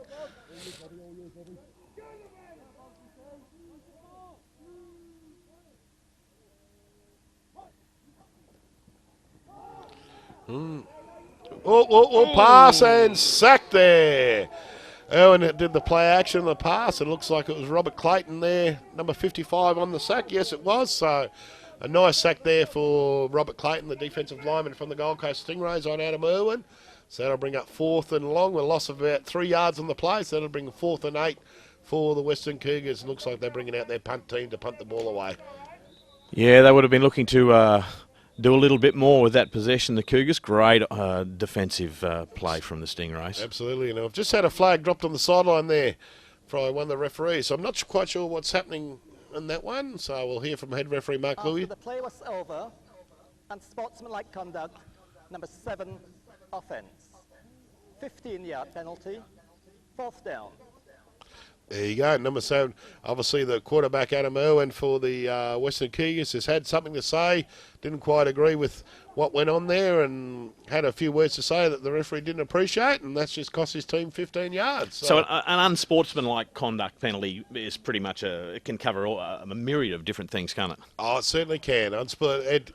It's actually probably one of the harshest penalties in the game of Gridiron is an unsportsmanlike conduct. If you get caught with 2 unsportsmanlike conducts in any game, you actually get ejected from the game automatically. Right? Okay. So Irwin's got to be on his best behaviours from now on, because if he gets a second one, he's sitting out the game, which would be a huge blow to the Cougars offence. So a nice return there from Reece Perkins there for the Gold Coast Stingrays, return of about 18 yards. So that'll bring up 1st and 10 for the Gold Coast Stingrays after return of the punt. Joel Keep did not miss him. Oh, no, certainly didn't. Dropped his shoulder in very nicely. Yeah. So that'll bring up 1st and 10 for the Stingrays from their own, looks like about their own 39-yard line. You also notice that the sideline and the referees are swapping the balls in and out every couple of plays in an effort to try and keep the balls as dry as possible. Yep. You find there'll be a gentleman or a volunteer on the other sideline will have several footballs there, and he'll keep drying them off and giving the driest one in every couple of plays to try and an effort to assist these players and make it as best game as possible. And our sideline crew from 31 Digital doing a great job down there covering this game for you this evening. Absolutely. So Matt Bassett gets the pass away under some immense pressure there, and a nice run there from Damien Malloy after the reception. Looks like about a 12 to 13 yard run there from Malloy. So it turned out to be about an 18-yard run. So very good, very nice catch and run after catch there from Malloy. So that'll bring up 1st and 10 for the Gold Coast Stingrays from the Cougars' 29-yard line. Yeah, once again, Malloy just almost impossible to drag down. Yeah, very elusive player once he gets in open space out in that field. And bit of broken play. So hopefully we'll see a bit more of that in this second half. Indeed. So just over 7 minutes to go in the third quarter here. So 5 minutes already gone in the quarter, and the Stingrays on the attack. So we've got a sweep around the left-hand side of Malloy. It breaks the first tackle and can't break the second one with Harry Alderton coming up with the stop. But after a game of about 6 to 7 yards there from Malloy on the sweep to the left. Well, no, he's got about 8 yards on that one. So that'll bring up 2nd and 2 for the Stingrays from the Cougars' 20-yard line. Yeah, the Stingrays just rolling into their offense very nicely. You get the feeling that the pressure is starting to build on the Cougars. Indeed it is, yeah. The Stingrays just starting to click and prove why they deserve to certainly be in this game. So the Stingrays just starting. Oh, nice reception there from the Stingrays. And it's touchdown, Stingrays. So Matt Bassett with a great pass over the middle there to Reece Perkins. Reece Perkins able to take that pass under immense pressure there from the Cougars defence for a touchdown. So that makes the score Gold Coast Stingrays 13, Western Cougars 7. Great catch and able to keep that ball in play there, Sean. Yeah, it certainly was. Like you said, there was plenty of pressure from the Cougars defence. Bassett able to make the completion and a great catch from the receiver. And the Stingrays are in for the first score of the second half. Oh, so we've got a movement on the line there. So we've got contact from the defence. Let's see where one of the offensive guys move. I think it might have been Craig James there, number 92, one of the old war horses from the game. But referees just conferring as to who moved first. You mentioned the old war horses. What's the oldest player out there? Actually, believe it or not, the oldest. 74 defence, half distance to the goal, try for point. There you go. So that one's ruled against the Western Cougars. So the Stingrays will move forward slightly for the extra point. The oldest player out there, believe it or not, just it's number 76 for the Gold Coast Stingrays. There's a gentleman called Dennis DeChico, who happens to be in his 50s. Is that right? He, if I believe correct, he won't like me saying so, but he's certainly in his mid to late 50s. Is that right? Isn't that extraordinary? The Gold Coast Stingrays won their first premiership in 1992, and I think this is their 10th. Well, this will be their 10th tilt of the title if they make it through to the Sun Bowl. Yep. And he's the only player that's actually been present for their 9 Sun Bowl wins so far. What an extraordinary record. So he would have been in his 30s when he started playing. Indeed, Wow. he would have been. Yeah. So. Geez, he must spend a lot of time in the ice bath. Yes. It doesn't get a huge amount of game time nowadays, but mate, hats off to him. He certainly turns up training. He's certainly still competing out there in the game. So. And we've spoken extensively about the culture of the Stingrays as well. Yeah, the Stingrays certainly have, and so mate, this is a game for all things. Hurdling number 4 of the receiving team. The extra point is good. 15-yard penalty will be assessed on the kickoff. There you go. So we've got a hurdling penalty against the defensive player. A hurdling penalty. A hurdling penalty. If you saw what happened there, what happened on the extra point try, one of the Cougars, number 4, Harry Alston, actually took a run up and tried to jump over the top of players to get to the ball. Yeah. And that's actually a penalty in Gridiron. You're not allowed to purposely jump over the top of another player. Again, it's a safety rule to stop you accidentally kicking someone in the head or that sort of thing. So, yeah. Is that specifically on the defence, though? Because we've seen wide receivers hurdle defensive backs? You are allowed to hurdle if you are in possession of the ball, Okay. but they're the only people who are allowed to do so. All right. Yeah, no one else is allowed to, offense or defense. It's just if you have the ball in your possession, you are allowed to do so, but that's the only time when you are allowed to hurdle a player. A rush of blood on. Yeah, I think he's probably a bit Very of a experienced player, Harry Alderton. Harry's very experienced, but probably trying to do his best to stop that extra point. Unfortunately, it cost his team 15 yards. So the Stingrays will kick it dead, so the Cougars will take over 1st and 10 from their own 25-yard line. Some great camaraderie shown there between Ash Stick and Alex Green after a big heavy contact there in the kickoff. So the Cougars will take over on their own 25. It'll be 1st and 10 for the Western Cougars with just over 5 minutes to go in this third quarter. Yeah, I think Coach Rostord really needs to pull his team together because they're starting to let their frustrations boil over just a little bit. Just a little bit. You can sense that. Yeah. Sense that a little bit. So we'll see how the Cougars offense sticks together or gets together on this drive and see where they can move the ball. I'm sort of expecting a bit more of the stable run of Jacob Keane out here, but we'll see what they come out with. Yep. The Cougars certainly come back with a 2-back set. So it's more running from Keane there on the right-hand side.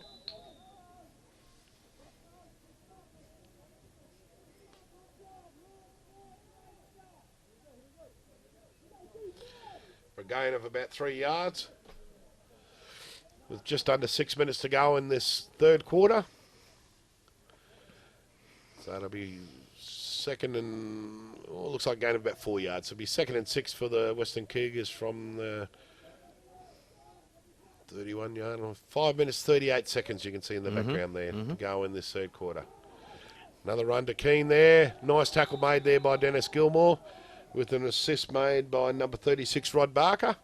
So that'll bring up 3rd down for the Cougars. Not much gain there for Keane over that run on the left-hand side. So I think the Stingrays might have made some defensive adjustments to that running game that was proving effective in the first half. Yeah, certainly in that second half, we really saw the Cougars starting to march the ball up the field. They were very effective. I believe came up with a score that way. And as you say, the Stingrays have managed to tighten things up, and it's been hard work in the last half a quarter at least for the Cougars. Yeah, I think the defence coordinator for the Gold Coast Stingrays, Dan Diprose, would have made some defensive adjustments to stop that. A pass incomplete there. Unfortunately, that pass was intended, I think it was intended for number 3, Anthony Doubleston. Sorry, no, it was Ryan Purves, actually, was unable to reel that pass in, so that'll bring up 3rd and about 8 there for the Western Cougars. Sorry, 4th down, actually, so the 4th down there for the Cougars. So the Cougars bring on their punt team to punt it away, and that'll give possession back to the Gold Coast Stingrays. Now, players watching the game, or people watching the game thinking they wouldn't mind getting involved in next season, what's the best way to go about getting involved in Gridiron here in Queensland? Easiest way is to get in touch with Gridiron Queensland through their website. www.gridironqld.asn.au, with a fake punt there from Dabblestein there, and a tackle made by Isaac Summerfield there, but a great fake punt there from the Cougars. Looks like it might have been enough for a first down. Sorry to interrupt there, Sean. No, that's all right. That's all right. Well, that's what we were kind of looking for from the Cougars. Well, they really need to shake this game up, because if they're going to just play it out the way it's been going, it's hard to see them getting back into this game. Absolutely. Yeah. So a great call there from head coach Ross Dorwoods, which brings the fake punt in on the run on to the right-hand side from Dabblestein, and that'll bring up first and down for the Western Cougars. So it'll be 1st and 10 for the Cougars from their own 39. But, yeah, just getting back to what I was saying, if they contact Gridiron Queensland, or if you go onto the Gridiron Queensland website, there's links there to all the clubs that are involved, and they can get in touch with their local club. Our pre-season training usually starts around about April, May. Yep. Next year in 2013, so if you get in touch with your local club, they'll be able to help. Irwin going back, and great sack there. That believes his second there from Robert Clayton in the middle of the field there. So Irwin nowhere to go on that one. Unfortunately, the offensive line for the Cougars getting busted wide open there on the blitz from the Stingrays, so that'll cost them quite a few yards. Looks like about a 10-yard loss there for the Cougars. So unfortunately, Irwin had nowhere to go on that one, with Robert Clayton coming very hard and fast. I believe that's actually Clayton's second sack for the night. Yeah, yep, certainly. So proving to be very effective there on the interior defensive line for the Stingrays. 3 minutes remaining in the third quarter, with the Stingrays up 14-7. Irwin trying to get there and nowhere to go again. So things are starting to unravel a little bit for the Cougars. Yep. Tackle's been made by Howell Patina with Ben Hartley on the assist. So that'll bring up 3rd and long for the Western Cougars. So twice in a row, Adam Irwin getting tackled there with the ball, getting sacked. So he might be a little bit rattled at the moment. Yeah. You kind of get the idea that the Stingrays are waiting for him to come at them. Yeah. And they're meeting him at the line of scrimmage every time at the moment. Yeah, so certainly the Stingray defence has changed slightly in that first half. Yeah. So obviously defence coordinator Dan Diprace has had a few words and made some adjustments and proving very effective early in this third quarter. What can the Cougars do now?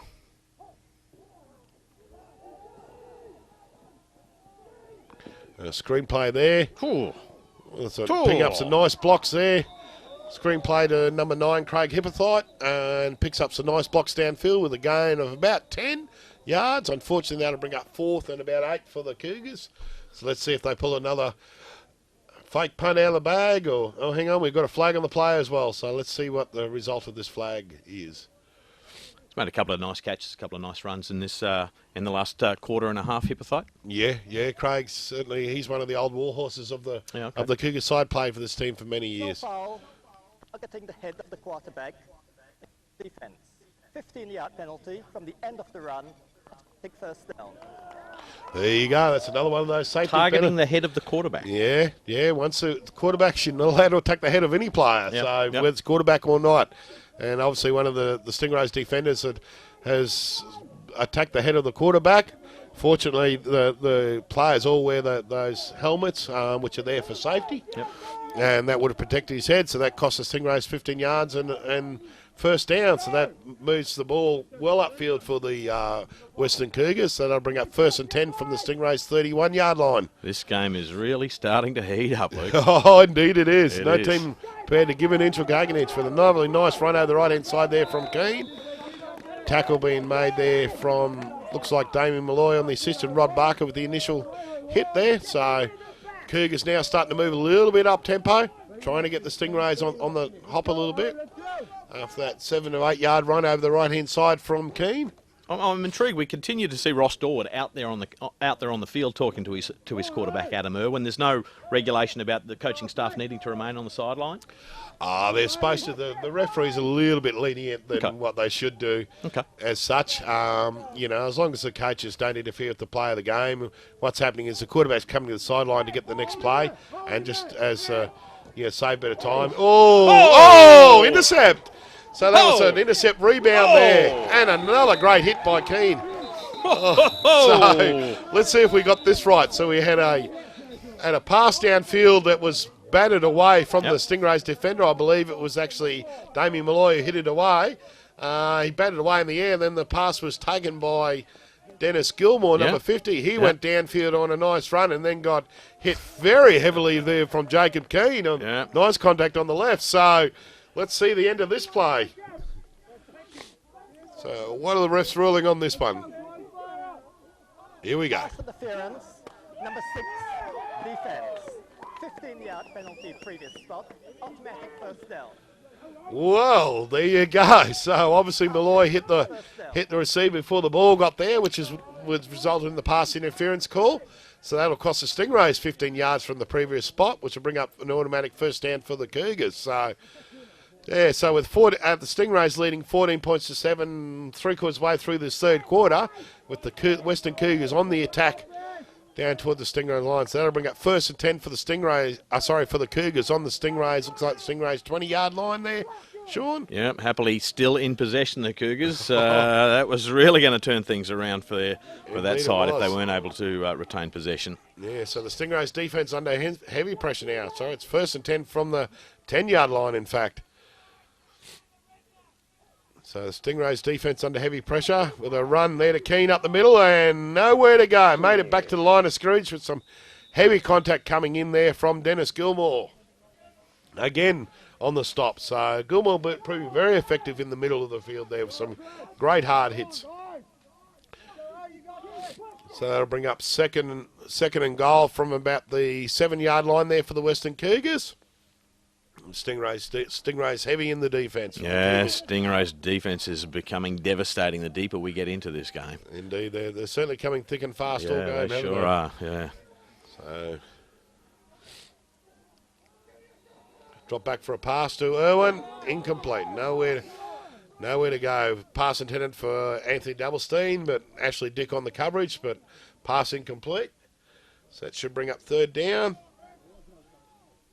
Now we're seeing protestations there from the Cougars receiver, explaining before about that pass interference ruling where the defensive player not able to actually make contact with the offensive player, is he? That's exactly right. Yeah. The defensive player is not allowed to touch or make contact with the offensive player until he has had an opportunity to catch the ball. Okay. So once he's actually touched or had an opportunity to catch the ball, then the defensive player can make contact, but he's not allowed to make contact beforehand.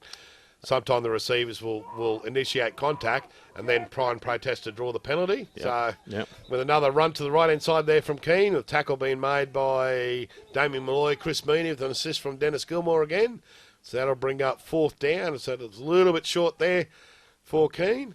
We've got a flag on the play as well, so the referee's just conferring as to what that one was for. Keane and Malloy having their own little game within the game here this evening, aren't they? They've been pounding each other all evening. Yeah, indeed they are.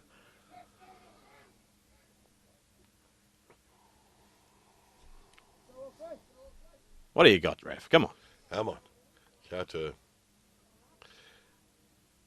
So Mark Louis, the head referee for tonight's game, certainly one of the most experienced officials we have here in the sport in Queensland. And we should mention too that we are looking for additional officials as well. Oh, absolutely. Yeah. 51 defense, half distance to the goal.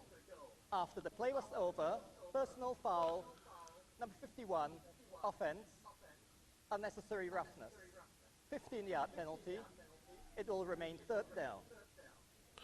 Well, there you go. So we had 2 penalties on the play. Unfortunately, the end result of all that kerfuffle was that the Cougars been marched back 15 yards from the play, so that'll bring up 3rd and goal from about the 18-yard line. So proving very costly there for the Cougars. Yeah. Number 51 there being called for an unnecessary roughness, so obviously he's carried on with something too late after the play.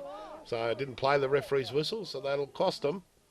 And, penalties have made a difference in the entire final series that we've watched so far, haven't they? They've really been a difference. Indeed they have. Yeah. Go home? Not even finished yet.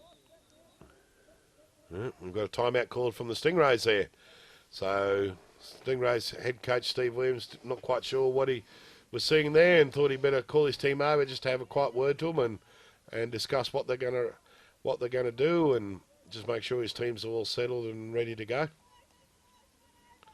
So what can Dorwood say to his players to pull them back together? Because, as you said, they're getting a little out of shape now. Yeah, they're getting a little bit rattled. I think they're just coming thing. I think Ross probably, I mean, it's probably not the right time, but a moment to do it, but probably needs to go out just back to your base players and your standard players, the players that the teams are very comfortable with, and just build a bit of momentum back. Yep.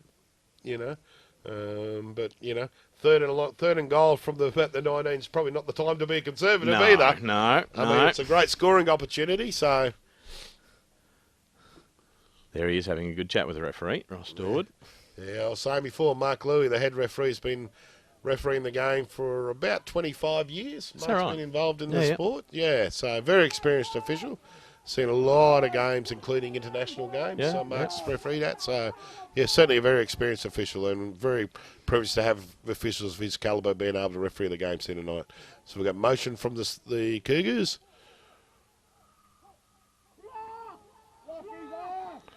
Pass downfield. Complete. Great reception.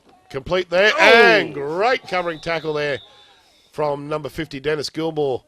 And that great sportsmanship afterwards. We're going to smack him down, then help him back up, get him ready to go again. So Ryan Purves on the reception. I don't think he quite liked the reception Gilmore there had for him after that. Oh, no, you got Purves was on his back. Gilmore's on the top of him. The referee's standing right next to him with his eye on both. Everything's going on. So Gilmore puts his hand out and pulls him to his feet again. Yeah. It's great to see. Indeed. So it's great theatre, Gridiron. Oh, absolutely. It really is. Absolutely. So you certainly get involved in the sport and the emotion and the spectacle of it all. Yeah, yeah. So here we go. Fourth and about 16 there for the Western Cougars. They're going for a field goal here. Let's see whether it is a field goal or a bit of a... bad snap, bad kick. Unfortunately, no good for the field goal try there. So that'll be a turnover on downs to the Stingrays. So the Stingrays defence holding out there. Holding the Cougars to no score. So it's a great defensive stand there from the Gold Coast Stingrays. Yeah. So the Gold Coast Stingrays just drawing towards the later stage of this third quarter here. Gold Coast Stingrays are leading 14 points to 7 over the Western Cougars as the Stingrays get ready to take over on offence. Yeah, disappointing there for the Cougars, weren't they? Yeah, a crucial penalty in the middle there that drove them back. Yeah. They really needed a score. Proved very costly. They were pressing the goal line, and that crucial penalty cost him. I'm sure head coach Rostor will have a few words to that player about his actions. With the run to Malloy there up, and a great stop there being made by, it looks like it was Ryan Anderson, number 50 for the Ryan O'Sullivan. Sorry, not Ryan Anderson, Ryan O'Sullivan for the Western Cougars on the stop there, with a loss of about 2 yards there for Damien Malloy from the Stingrays. So that'll bring up 2nd and 12 for the Stingrays from their own 17-yard line. And very important right here and right now for the Cougars defensive unit to maintain their composure. Absolutely. If the Cougars defensive unit, there you go, end of the third quarter. Right. Now brings up the all-important fourth quarter, the final quarter of the season for one of these two teams. Yep. With the Gold Coast Stingrays leading 14 points to 7. So your thoughts on that third quarter there, Sean? Oh, well, look, you do really get the idea that the Stingrays are starting to assert some kind of ascendancy, showing a little more discipline. The Cougars are playing with a bit more emotion, and I guess the frustrations that's coming through, there's been a couple of costly penalties for them. Very important for them, as I just said, for them to maintain their composure, because the Stingrays have got their foot, they've got their foot on the accelerator, and they've got their eye on a position in the Sun Bowl. On the Sun Bowl berth, absolutely. Cheers. Yeah. So I think, the Stingrays are just starting to assert a little bit of ascendancy, but then give the Cougars credit. They haven't let the Stingrays get too far ahead. They're still in this game. Yep. Only 7 points of difference between these two teams, and certainly been a very tough game here in that third quarter. So the start of the fourth quarter, we have the Gold Coast Stingrays leading the Western Cougars 14 points to 7 in a very tough, very exciting encounter here at Wacol this afternoon or this evening. And both these teams have been so evenly matched throughout the season. Yeah. The Cougars are certainly not going to lay down. Oh, absolutely not. No. Absolutely not. Both teams are very evenly matched, and it hasn't been any different for a number of years. We expected this to be like that, with a great reception there by number 82, Andrew Campbell, and the defence from the Cougars, Harry Alderson and Reed Hutley on the defence on the tackle there. So that'll bring up I'm just trying to work out. Looks like a gain of about 8 to 9 yards there. So that'll bring up second and short for the Gold Coast Stingrays. Early in the fourth quarter, the Stingrays lead, what was it? 14 points to 7. Yeah. 14 points to 7. Yeah. With just over 11 minutes to go in this exciting game between the Gold Coast Stingrays and the Western Cougars. Oh, we've got some movement and contact there from the defence. We'll wait and see whether one of the Stingrays player move first or referee Julian Lennon indicating it's against the defence. Defence. 5-yard penalty. Still the third down. Number 56 for the Cougars there. Craig Watson, unfortunately, getting a bit keen on the to fire out on that one and cost his team 5 yards. That brings up a first down for the Stingrays, so a bit of a double whammy on that penalty. So that'll be 1st and 10 for the Gold Coast Stingrays from their own 32-yard line. Just again, that little bit of composure from the Stingrays, that little bit of nervousness, I guess, from the Cougars costing them. Yep. Oh, nice pass deflection. Nice pass defence there from, looks like, no, it must have been Ryan O'Sullivan. Yeah, it was. Ryan O'Sullivan. Probably unlucky not to pull off the intercept, actually, there, O'Sullivan. So it was a little short pass over the top from Matt Bassiner to Jared Hayes, and unfortunately for the Stingrays, unfortunately for the Cougars, Ryan O'Sullivan was there to make the stop. Just that little bit of extra pressure from the Cougars' defence, able to push Bassiner off his line a little bit. Yep. Enough to ensure the pass is incomplete. So we got Hayes in the motion. And That's a run play great run played here to Malloy. So a gain of about 12 to 14 yards there. Tackle made by Joel Keep. Yep. And that'll bring up first down for the Gold Coast Stingrays. Bring 1st and 10 for the Stingrays from looks like about the Cougars' 43-yard line. So the running game still proving very effective from both sides. Malloy able to make a great run over the left-hand side in that regard. So Damien Malloy's really good in heavy traffic, isn't he? He's really light on his feet, so his lateral movement is fabulous. Yeah. So that'll be 1st and 10 for the Stingrays from the Cougars' 43-yard line. So certainly been an exciting game, hasn't it, with to and fro. Oh, yeah. As soon as one team appears to have a bit of ascendancy, the other team will come back and fire at them, and the team's been going to and from all day. Oh, without being disrespectful to the team that ultimately won't go into the the Sun Bowl, but the Sun Bowl is going to be an absolute ripper. Oh, going to be a cracker. Yeah, going to be a cracker. So that pass incomplete there from Matt Bassiner with who was it? Rowan Coatsey on the stop on that one. So that'll bring up 2nd and 10 on the Cougars' 43-yard line for the Gold Coast Stingrays. So timeout being called by, looks like it's Stingrays timeout, being called by head coach Steve Williams. So tell me about the timeouts. How many timeouts for each side? Each team gets 3 timeouts per half. Yep. And the clock stops while the timeout's on. I know it's an injury timeout, actually. It looks like a bit of an ankle injury there to one of the great defensive back, Chris Washington from the Cougars there. He's just wandering off with, looks like a bit of a limp. Hopefully it's not too serious for Chris. He can return because he has proved very effective so far in the deep coverage from the Western Cougars. Yep. Each team does get 3 timeouts per half, and the coaches can use them to, change a player, relay certain instructions to teams. How long? 1 minute? Each timeout goes for 1 minute. Yep, that's correct. But you can also use the timeouts to stop the clock when the clock's running if you want to stop the time, and that sort of thing. So Bassett out on the pass, and looking downfield there for Reece Perkins by the looks of it, and a great defensive play there made by, I think it was actually number 26, Shane Tonetti, if I can see correctly there. Yeah, it looked like slightly underthrown by Bassett. A little bit perhaps. underthrown. A little bit behind his receiver. Yeah, it was a bit behind the receiver and almost a great play. It would have been a fantastic play if he was able to pull it in. Well, I mean, that's what the Cougars need at the moment. They really need something to change this game up and put the Stingrays off their, just change their composure a bit, because the Stingrays are just relentless now. Oh, yes. They're certainly not backing down the Stingrays. So I think this will be a pass, considering the Stingrays going to a 5-wide receiver set. Pass from Bassiner.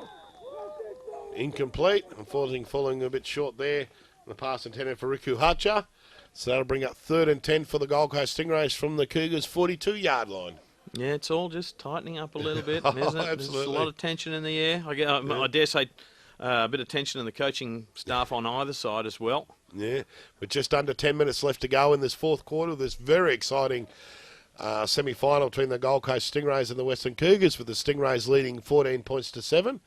And that'll bring up 3rd and 10 for the Stingrays from the Cougars' 42-yard line. And you're watching coverage of Gridiron Queensland's final series with Luke Chapman and Sean Bentley with you on 31 Digital.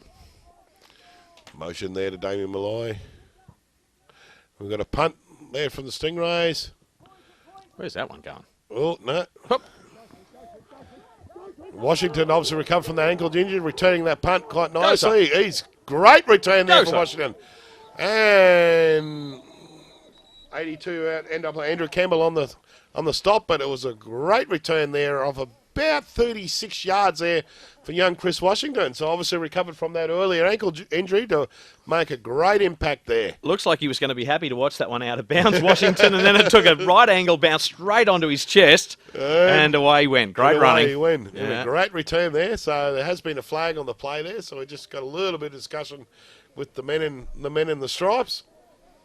So the team captains over there just finding exactly what the ruling has been. So let's wait for the ruling.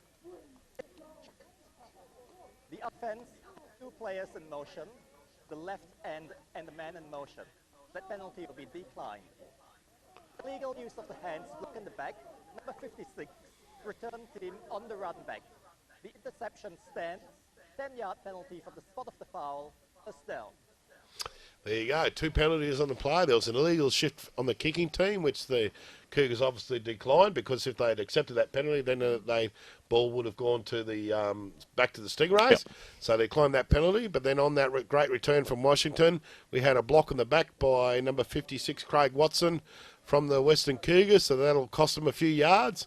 So that'll be marched back 10 yards from the spot of the foul. So that great return from Washington, unfortunately negated there by the penalty from Watson. So young Chris Washington won't be too happy with that one. All that hard work, and it's all for nothing. Yeah, there's been a couple of crucial moments in this game when penalties have occurred for the Cougars, and they've really, they've kind of shot themselves in the foot a couple of times this evening. Maybe a little bit of just trying that a little bit too hard. You think, just feeling the pressure of certainly the Cougars.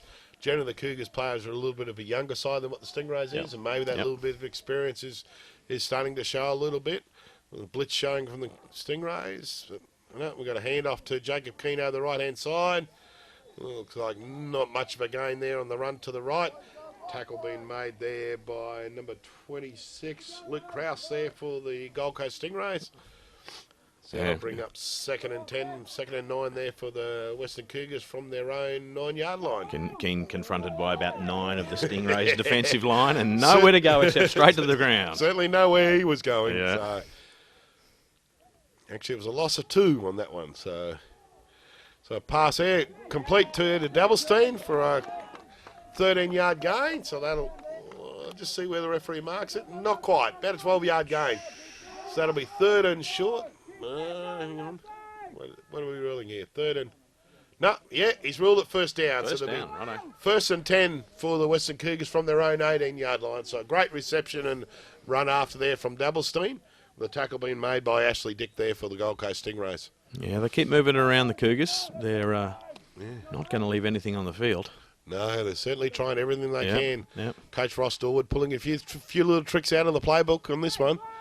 Dabblestein dropping back for the pass. Oh, behind him, behind the receiver. Ryan Purves there for the Cougars. Unfortunately, zagged when he should have zigged. And Irwin just under a little bit of pressure himself, just underthrew that ball, and unfortunately an incomplete pass. Yeah, there's just that lack of space for Irwin, isn't it? You know, the Stingrays' defensive line, big and strong and fast and cutting off his room and really closing down the amount of time that he's got in that pocket. Yeah, certainly is. Certainly mate, as I say, the game's won or lost on the line. It's those big men up front that set the tone.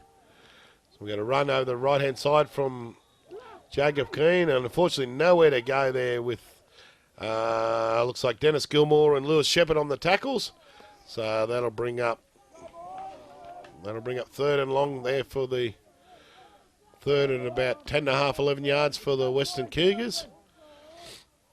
So the Stingrays defence very strong at this stage, really not giving the Cougars much room at all. Irwin dropped back for the pass, under big pressure there, and he's sacked. He's gone down again.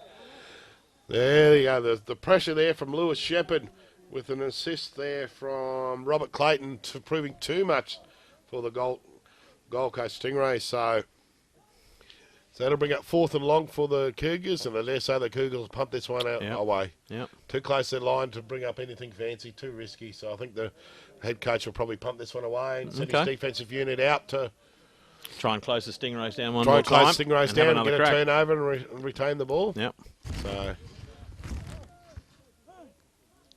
certainly some great coverage here, being provided in some very trying conditions from 31 Digital. And Dalstein looked like he was going to run a bit. They're trying. Nah. Oh, no. I think he half thought about doing the fake and the run around, but the Stingrays were awake to it and closed it down, so he ended up forcing him to do the punt. So it was about a 35, 40-yard punt, about a 40-yard punt there. So the Stingrays will take over 1st and 10 from their own 39-yard line. But yeah, Dabblestein's been under intolerable pressure every time he's gone to punt this afternoon. They've really had trouble getting their kicks off. Yeah, I think the coach had a word to him after that fake punt earlier, caught the Stingrays napping and brought up a 1st down for the Cougars. I think the coach has had a word to him and say, make sure he doesn't do it again. So. Well, and, the fact that the Stingrays known that he's done it once, they're up to it, they're having a look at him, and they're really pounding down on top of him, and Dabblestein's looking a little like a deer in the headlights on odd occasions when he's receiving that ball. Absolutely. So the Stingrays will take over an offence on their own 39-yard line, so it'll be 1st and 10 for the Stingrays, leading this game 14 points to 7, 2/3 way with nothing open their field, and Bassiner taking off on the run. A great tackle being made there by number 56 from the Cougars after a great run from Bassiner. Craig Watson on the tackle. So it'll bring up 1st and 10 for the Gold Coast Stingrays from the Cougars. Looks about the 35-yard line there, Sean. Yeah. Extra pace from Bassiner as well. They're just not able to get bodies on him, are they? Yeah, he's certainly proving very elusive when he runs the ball. Yeah. Which is actually a little bit surprising because I don't think we've seen a lot of him throughout the season of him actually tucking the ball and run. Okay. So maybe a little bit of a surprise tactic coming in from head coach Steve Williams, or maybe just a product of the great coverage being provided from the Cougars secondary, forcing him to tuck it and run. And I think an illustration of the quality of Bassiner as well. Oh, absolutely. Yeah. With a run to the right-hand side and nothing doing there from the Stingrays, but there's flag on the play as well. Joel Keep on the tackle. We'll see what the flags are. Damien Malloy once again pounding it upfield. Judging by the way the Stingrays are walking way back, I think the Stingrays think the penalty's on them. It's going to cost them some yards. Cougars players on the sideline waiting for the decision. Holding, number 8, offence. 10-yard penalty, still the 1st down. There you go.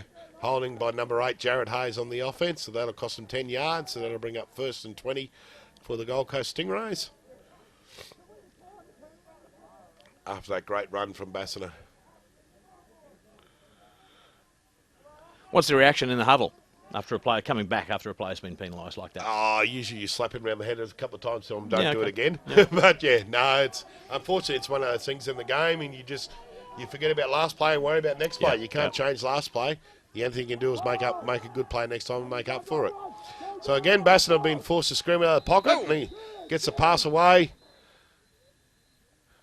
Reception made there by Andrew Campbell, and the referees ruled it dead because Andrew Campbell was actually on his knees already when he caught the ball, which means he was down as soon as he made that reception. Okay. So he's still able to make the reception? Absolutely, he's able to make the reception, but he's down by contact. So because he had his knee on the ground, he was down already, and he made the catch, so that's as far as he's not allowed to advance the ball any further. Good ball security. Absolutely. Yeah. So, as I say, you can't run without the ball. So secure the ball first, then worry about making yards after that. Yeah. So the ball was a bit low, which forced Campbell to go down low to make that reception. But that was because the Stingrays quarterback was under immense pressure there from Craig Watson and Clinton Fraser on the defensive line, so he was able to scramble out and get that thing. So that'll bring up, it was an 11-yard reception, that'll bring up 2nd and 9 for the Stingrays from the Cougars 34-yard line. The Cougars showing blitz. And a run up the middle there to number 8, Jared Hayes. So just a dive up the middle for a gain of about 4 yards. So that'll bring up third down. It would be about 3rd and 3 for the Gold Coast Stingrays from the Cougars 29-yard line. And they're starting to utilise Hayes just a little bit more in this second half than they did in the first Stingrays. I think the Cougars I think that's a bit of a tactic there from Steve Williams. The Cougars starting to key in a little bit on Damien Malloy in running the game. So they're using Malloy as a bit of a decoy and handing the ball off to Hayes. So proving proving effective so far. A little bit of the cat and mouse that gets played in this game. Bassett going for a long bomb downfield. I thought that was a touchdown then. So Andrew Campbell, unfortunately, unable to rake that ball in. It was in and out of the hands under immense pressure there from the defensive back, Chris Washington. So the Stingrays going for 6 points there and a long bomb down to the corner. Out to Matt Bassett. Offside, number 77. On a free play. 5-yard penalty, first down. So it was a bit of a free play there for the Stingrays. So they decided to take a shot downfield. So the penalty goes against the Cougars, and they're just proving that they're undoing a little bit the Cougars. So that just cost them a first down. Once again, penalties crucial for the Cougars. So that'll be 1st and 10 for the Gold Coast Stingrays on the Cougars 23-yard line. Just get the feeling that Coach Steve Williams is one step ahead of this game at the moment. He is indeed. I think he's just got the upper hand just slightly. Not Just a slightly, lot between them, but just slightly. I think probably the difference is the Stingrays are just executing their plays a little bit better than what the Cougars are at the moment. Bassett not scrambling out of the pocket there and nowhere for him to throw downfield, so he just takes the tackle, gets what yards he can. So with the tackle coming over the top there made by Craig Watson, who's starting to show up a little bit more and more on the Cougars defence and starting to step up as best he can and try and shut down this Stingrays offensive machine. Well, they've got so many weapons at the moment that they're showing us, the Stingrays, haven't they? And that previous play that was incomplete, a perfect example of that we've really concentrated on the running game for most of this game, and all of a sudden the Stingrays are going to the air, and they really have the capacity to open this game up. Absolutely. Which is, it's a little bit surprising considering the conditions there today because it certainly hasn't stopped raining at all. So it's still coming down hard and tough, but that's right. Well, Stingrays pass this one. They're going to a 5-wide receiver set. So a little screen pass out to Malloy in open field. Gets a gain of about 2 yards on that one. So that'll bring it up 3rd down for the Stingrays.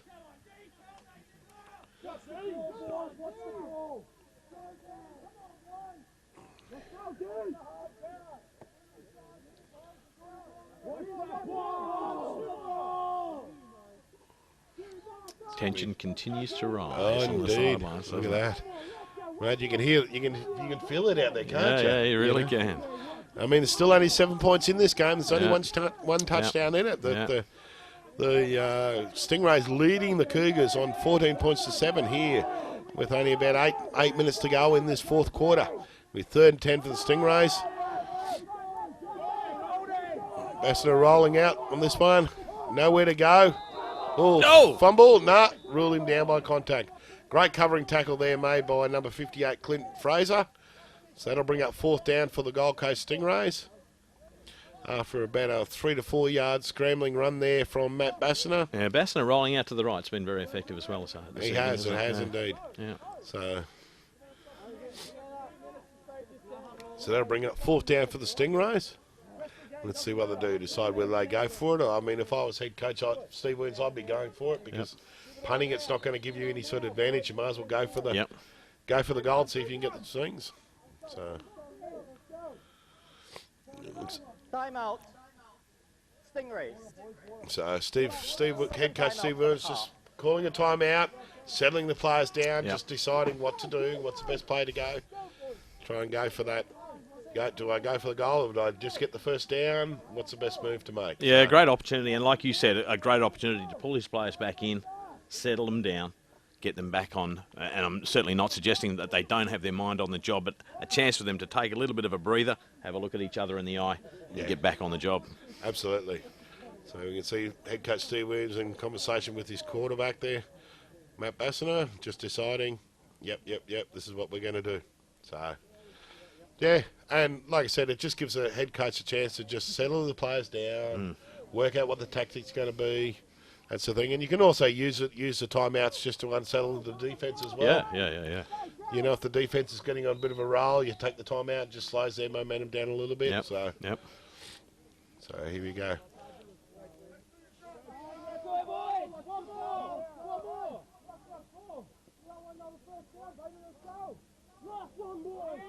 Matt Bassiner talking to his offensive line there. We'll come back to the line of scrimmage. Here we go.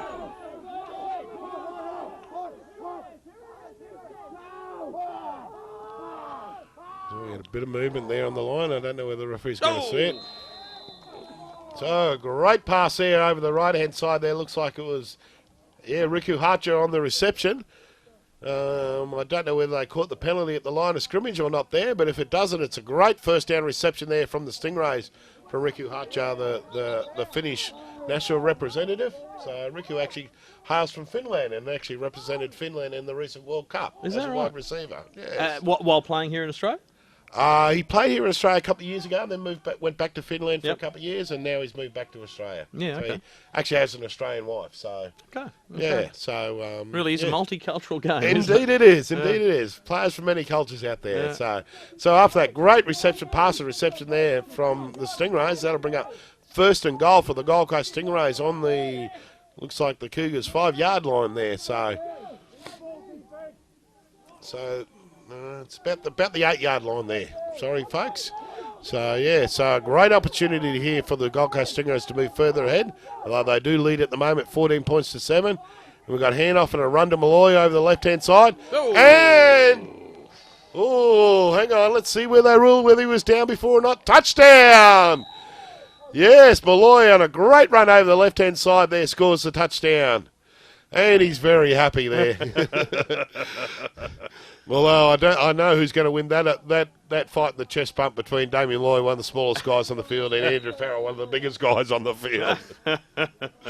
So a great run there over the left-hand side there. Great play call there from Steve Williams on first down. Yeah. And that makes the score Gold Coast Stingrays 20, Western Cougars 7. So starting to prove a very hard task there for the Cougars to get back into this game, although never say never. It's one of these games. You picked it. Steve Williams called the timeout, spoke to his players, they came up, and they're over for a score straight away. Absolutely. So we've got a couple of flags on there. I suspect it might be a delay of game penalty, is it?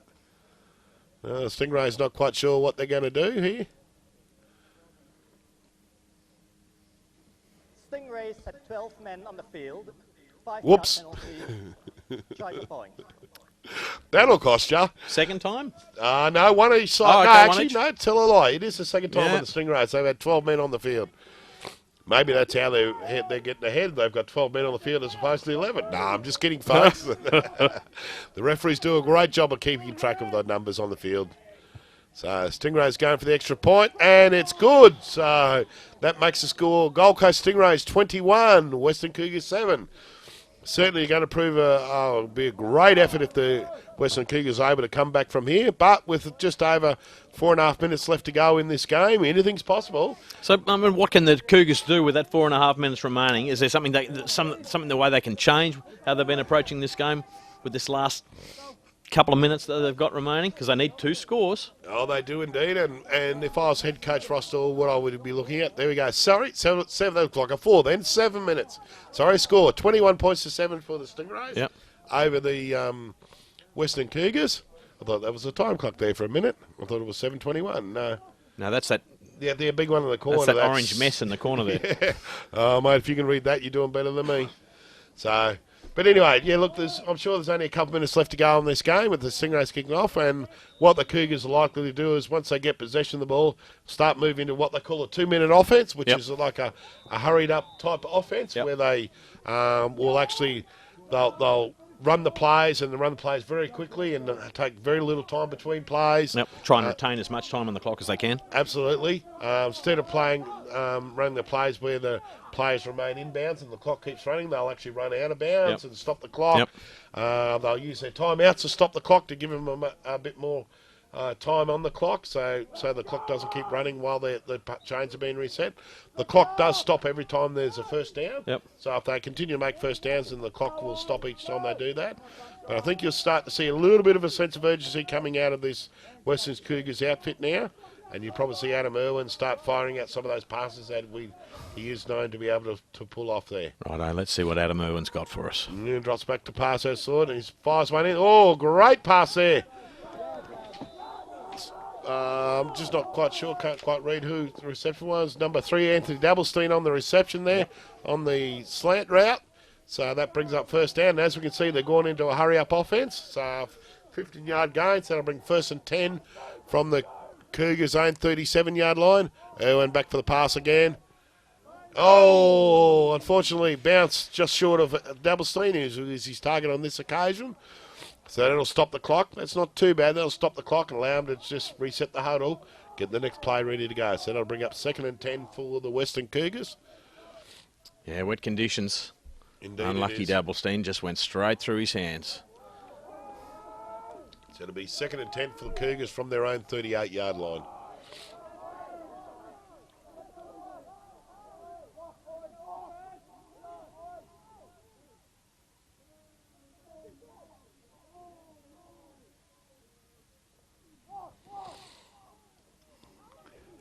Irwin flushed out of the pocket, rolling out. He's scrambling, and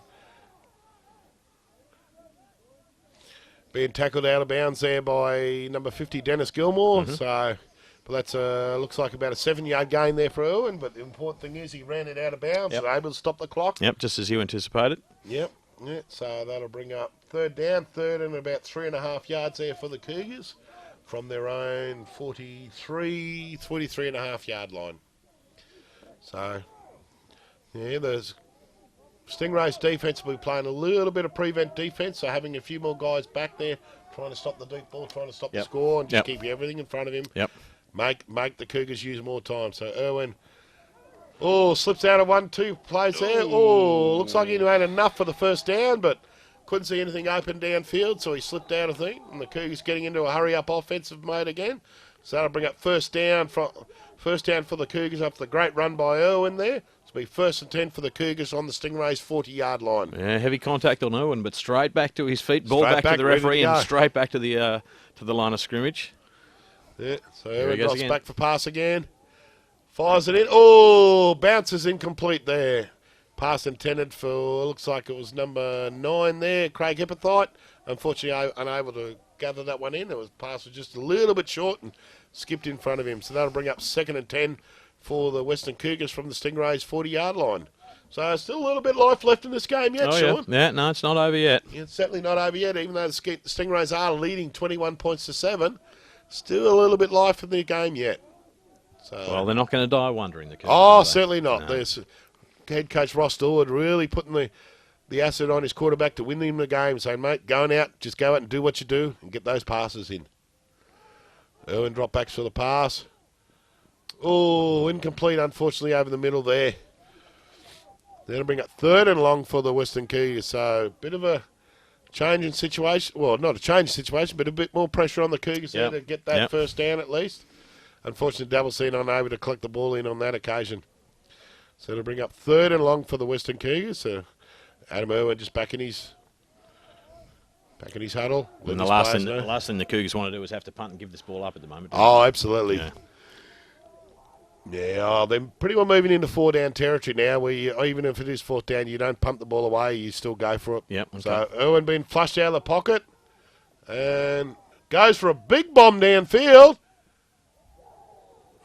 Pass incomplete there.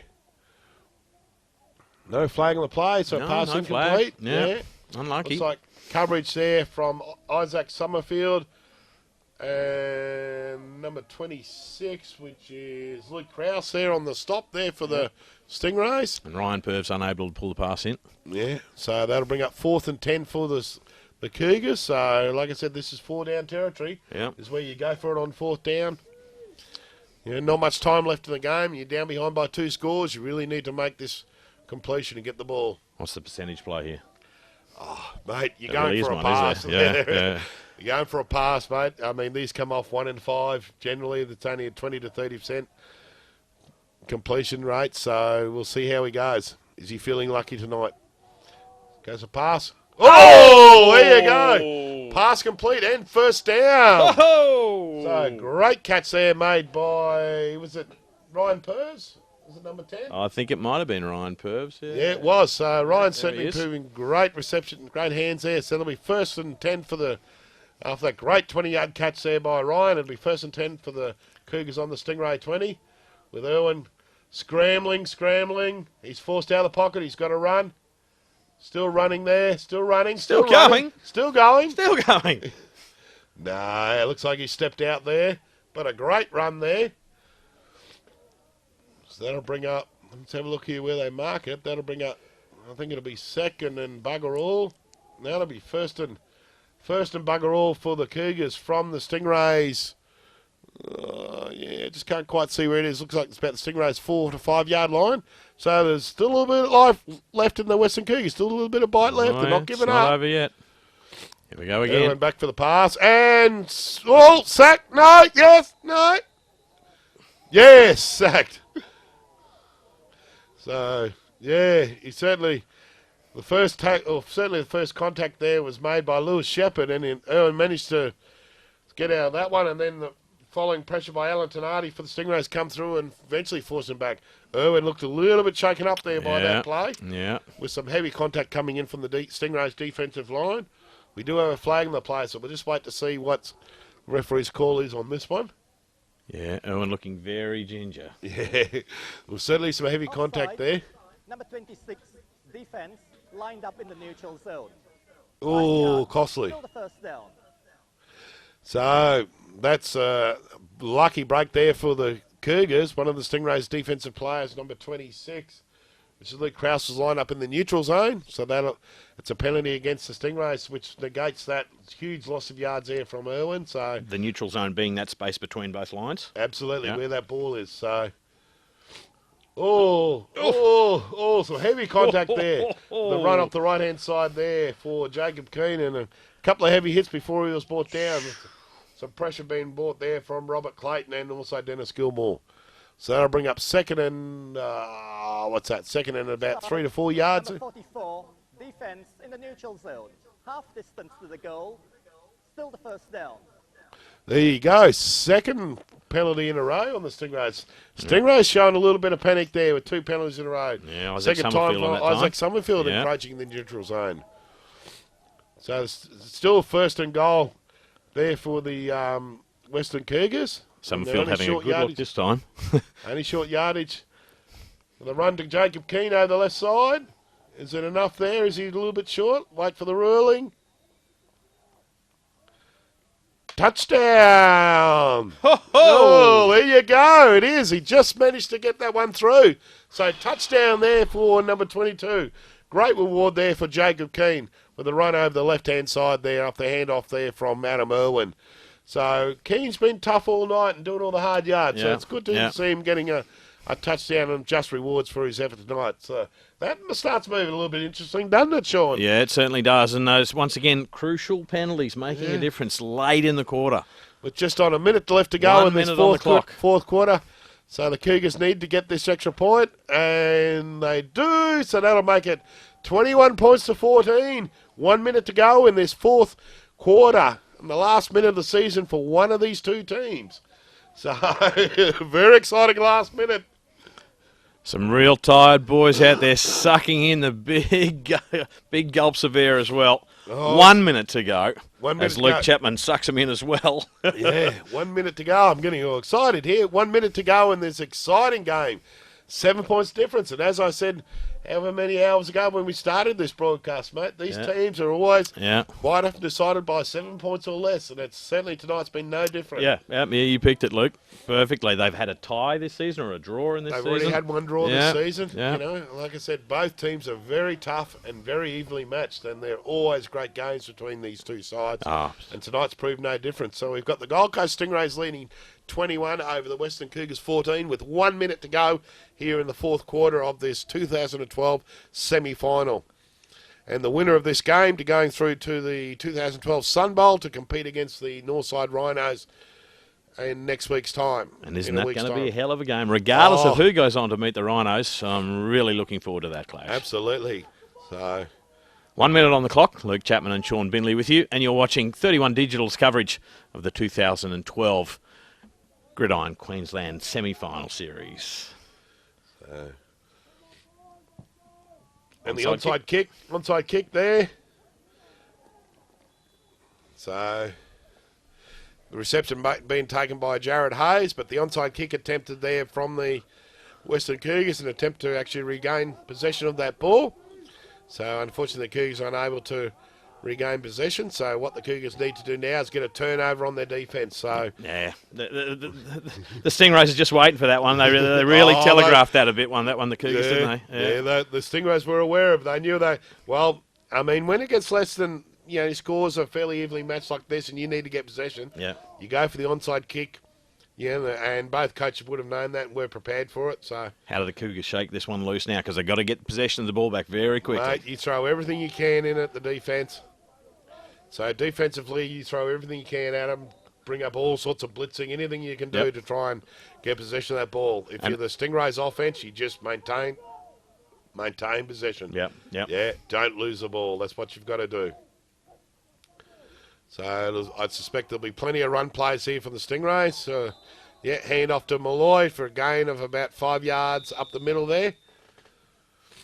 So it'll be 2nd and 6 there from the Stingrays from the 49-yard line. Timeout, Cougars. Cougars taking the timeout to stop that clock. Yep. Yeah, so they're not giving up yet. Yep. Still, there's only 7 points in it. Yeah. Mate, and remember, if just to let folks know that if the Cougars do manage to score here and get the extra point and we're tied at the end of regulation time, we go into overtime, which means we go again. Sudden death overtime? Sudden death overtime. Okay. Well, not quite sudden death. What happens is they'll have a toss of a coin and each team will have equal number of possessions of the ball. So if whichever team wins the toss, they'll have the ball they'll start at the 25 yards. And they'll play till they either score or turn over on downs. Yep. And then the other team will have the same number of possessions of the ball. And if the tie's still scored at the end of one possession each, they go again. Wow. And they keep going until one team's ahead on that. Right. So another run there to Malloy. So the Stingrays just trying to wind that clock down a bit. And so that'll bring up Cougars, second timeout, short timeout, 30-second timeout. And it's the second timeout by the Cougars. Just stopping the clock after the 4-yard run there from Malloy. So that'll bring up 3rd and short for the Gold Coast Stingrays. I suspect more run games from the Stingrays. They're just trying to run this clock out, get to the first down. And Malloy unable to get to the first down there. So that'll bring up 4th down there. Here's an interesting one. If you're head coach Steve Williams for the Stingrays, it's 4th and about 5. What do? Do you punt it away and give them a chance? Cougars a chance, or do you run the ball and hope to make the first down? If the Stingrays make the first down, the Cougars are out of timeout, so the Cougars can't stop the clock anymore. Cougars, final timeout, 30-second timeout. So what's your tactic, Coach Chapman? Mate, if I was there, if I was the Stingrays, I would punt the ball away and put it on your defence to win the game. And their defence has been fantastic. Yeah, that's right. The Stingrays' defence has been great all night. So I would punt the ball away. I'd make sure I get some people there, as they're doing. They're punting it away. Uh-oh. Kick it out. No, kick it out of bounds on the punt. That's fine. That's okay. Yeah, that's fine. Kick it out of bounds. Doesn't matter whether it goes out of bounds on the full on the punt. Ball's just taken when the kick's out of bounds. No chance of a return then, was it? Absolutely. Yeah. We saw what damage Washington can do on that early return. If I was coach, I'd be making sure we kicked it out of bounds. And like I said, put it on your defence, which has been playing well all night. Put it on your defence to stop this Cougars getting the extra points. And yet the Cougars have burned up their timeouts.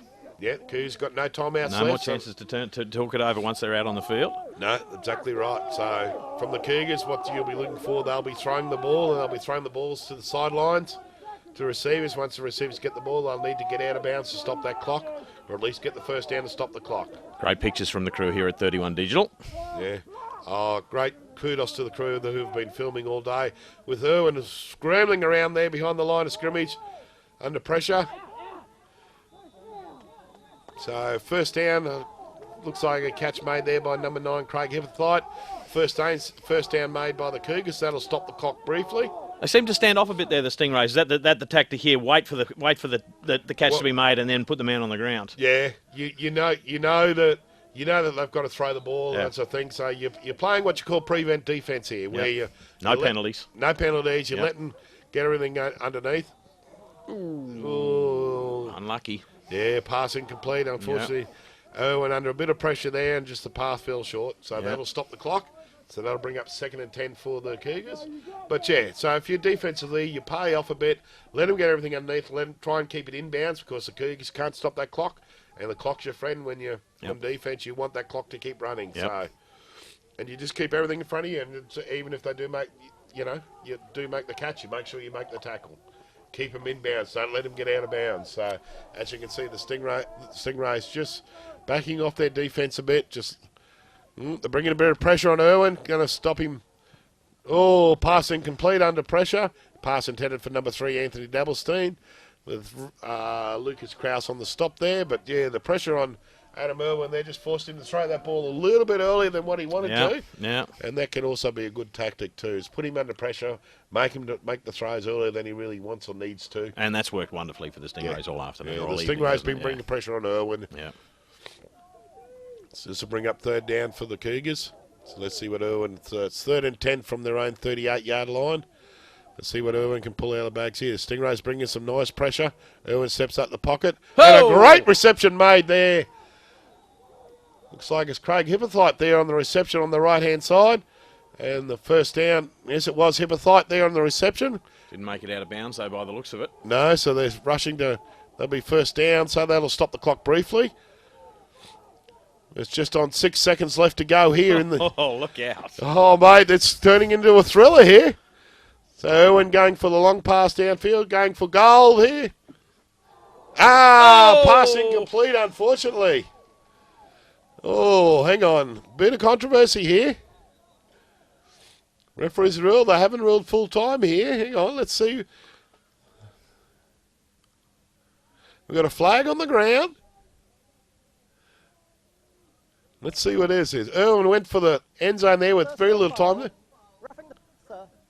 Oh, here we go. 15-yard penalty, automatic first down. Here we go. So the Stingrays penalty may cost them this game. Roughing the passer, which is a 15-yard penalty to the Cougars, an automatic first down. So that'll bring up 1st and 10 for the Cougars from the Stingrays. Looks like about an 11-yard line. So the Cougars, with basically time expired here in the game, Cougars will get one shot here at the end zone. Untimed play. There you go. You heard it from the referee. One untimed play. Cougars have got one shot at the end zone to make this. So even though time is up, because of the penalty on the play, the Cougars have carte blanche for once. Yep. So because of the penalty on the play, your game can't end on a defensive penalty. Oh, okay. Yep. So because there was a defensive penalty, the Cougars have got one play to see if they can actually take this game into overtime. One so chance here we to go. Win. Last chance to take it overtime. Yep. Yeah. This is the season. All rests on one play. Here we go. He goes for it. Ow! Little bit too deep. Little bit too high, unfortunately, for Adam Irwin there. Pass intended for Ryan Purves there in the end zone. So, unfortunately for the Cougars, but final score here with the Stingrays proving victorious over the Western Cougars of 21 points to 14. Congratulations to the Gold Coast Stingrays, who go on to the 2012 Sun Bowl against the Northside Rhinos. And while we get quick luck, we'd like to thank the efforts of all the volunteers here this afternoon and this evening. Certainly the film and production and camera crews from 31 Digital, all our volunteer officials and staff from Gridiron, Queensland. Also like to thank our sponsors, 31 Digital, Budweiser, and On-Site Rentals here for their fantastic support of the 2012 Gridiron Queensland season. So just recapping the final score here, we have the Gold Coast Stingrays victorious over the Western Cougars, 21 points to 14 in a very exciting match. And some final thoughts from you, Sean. Oh, that was just a hell of a game, Luke. I mean, both teams really left nothing behind. They attacked each other from the outset. We saw some exhilarating running on the ground, a couple of outstanding pass receptions as well. A great example of how good Gridiron is here in Queensland, and can't wait for the Sun Bowl. That is going to be a hell of a game when the Rhinos take on the Stingrays. Look out. Yeah, promises to be an absolute cracker, that's for sure. So you can see the players just shaking hands, and there's some very tired and sore boys there, I can tell. Oh, there sure are. A few of them are saying, thank God that's over. Yeah. So thanks everyone for joining us here on tonight's coverage of the Sun Bowl series, and make sure you tune in next week for our Sun Bowl finals.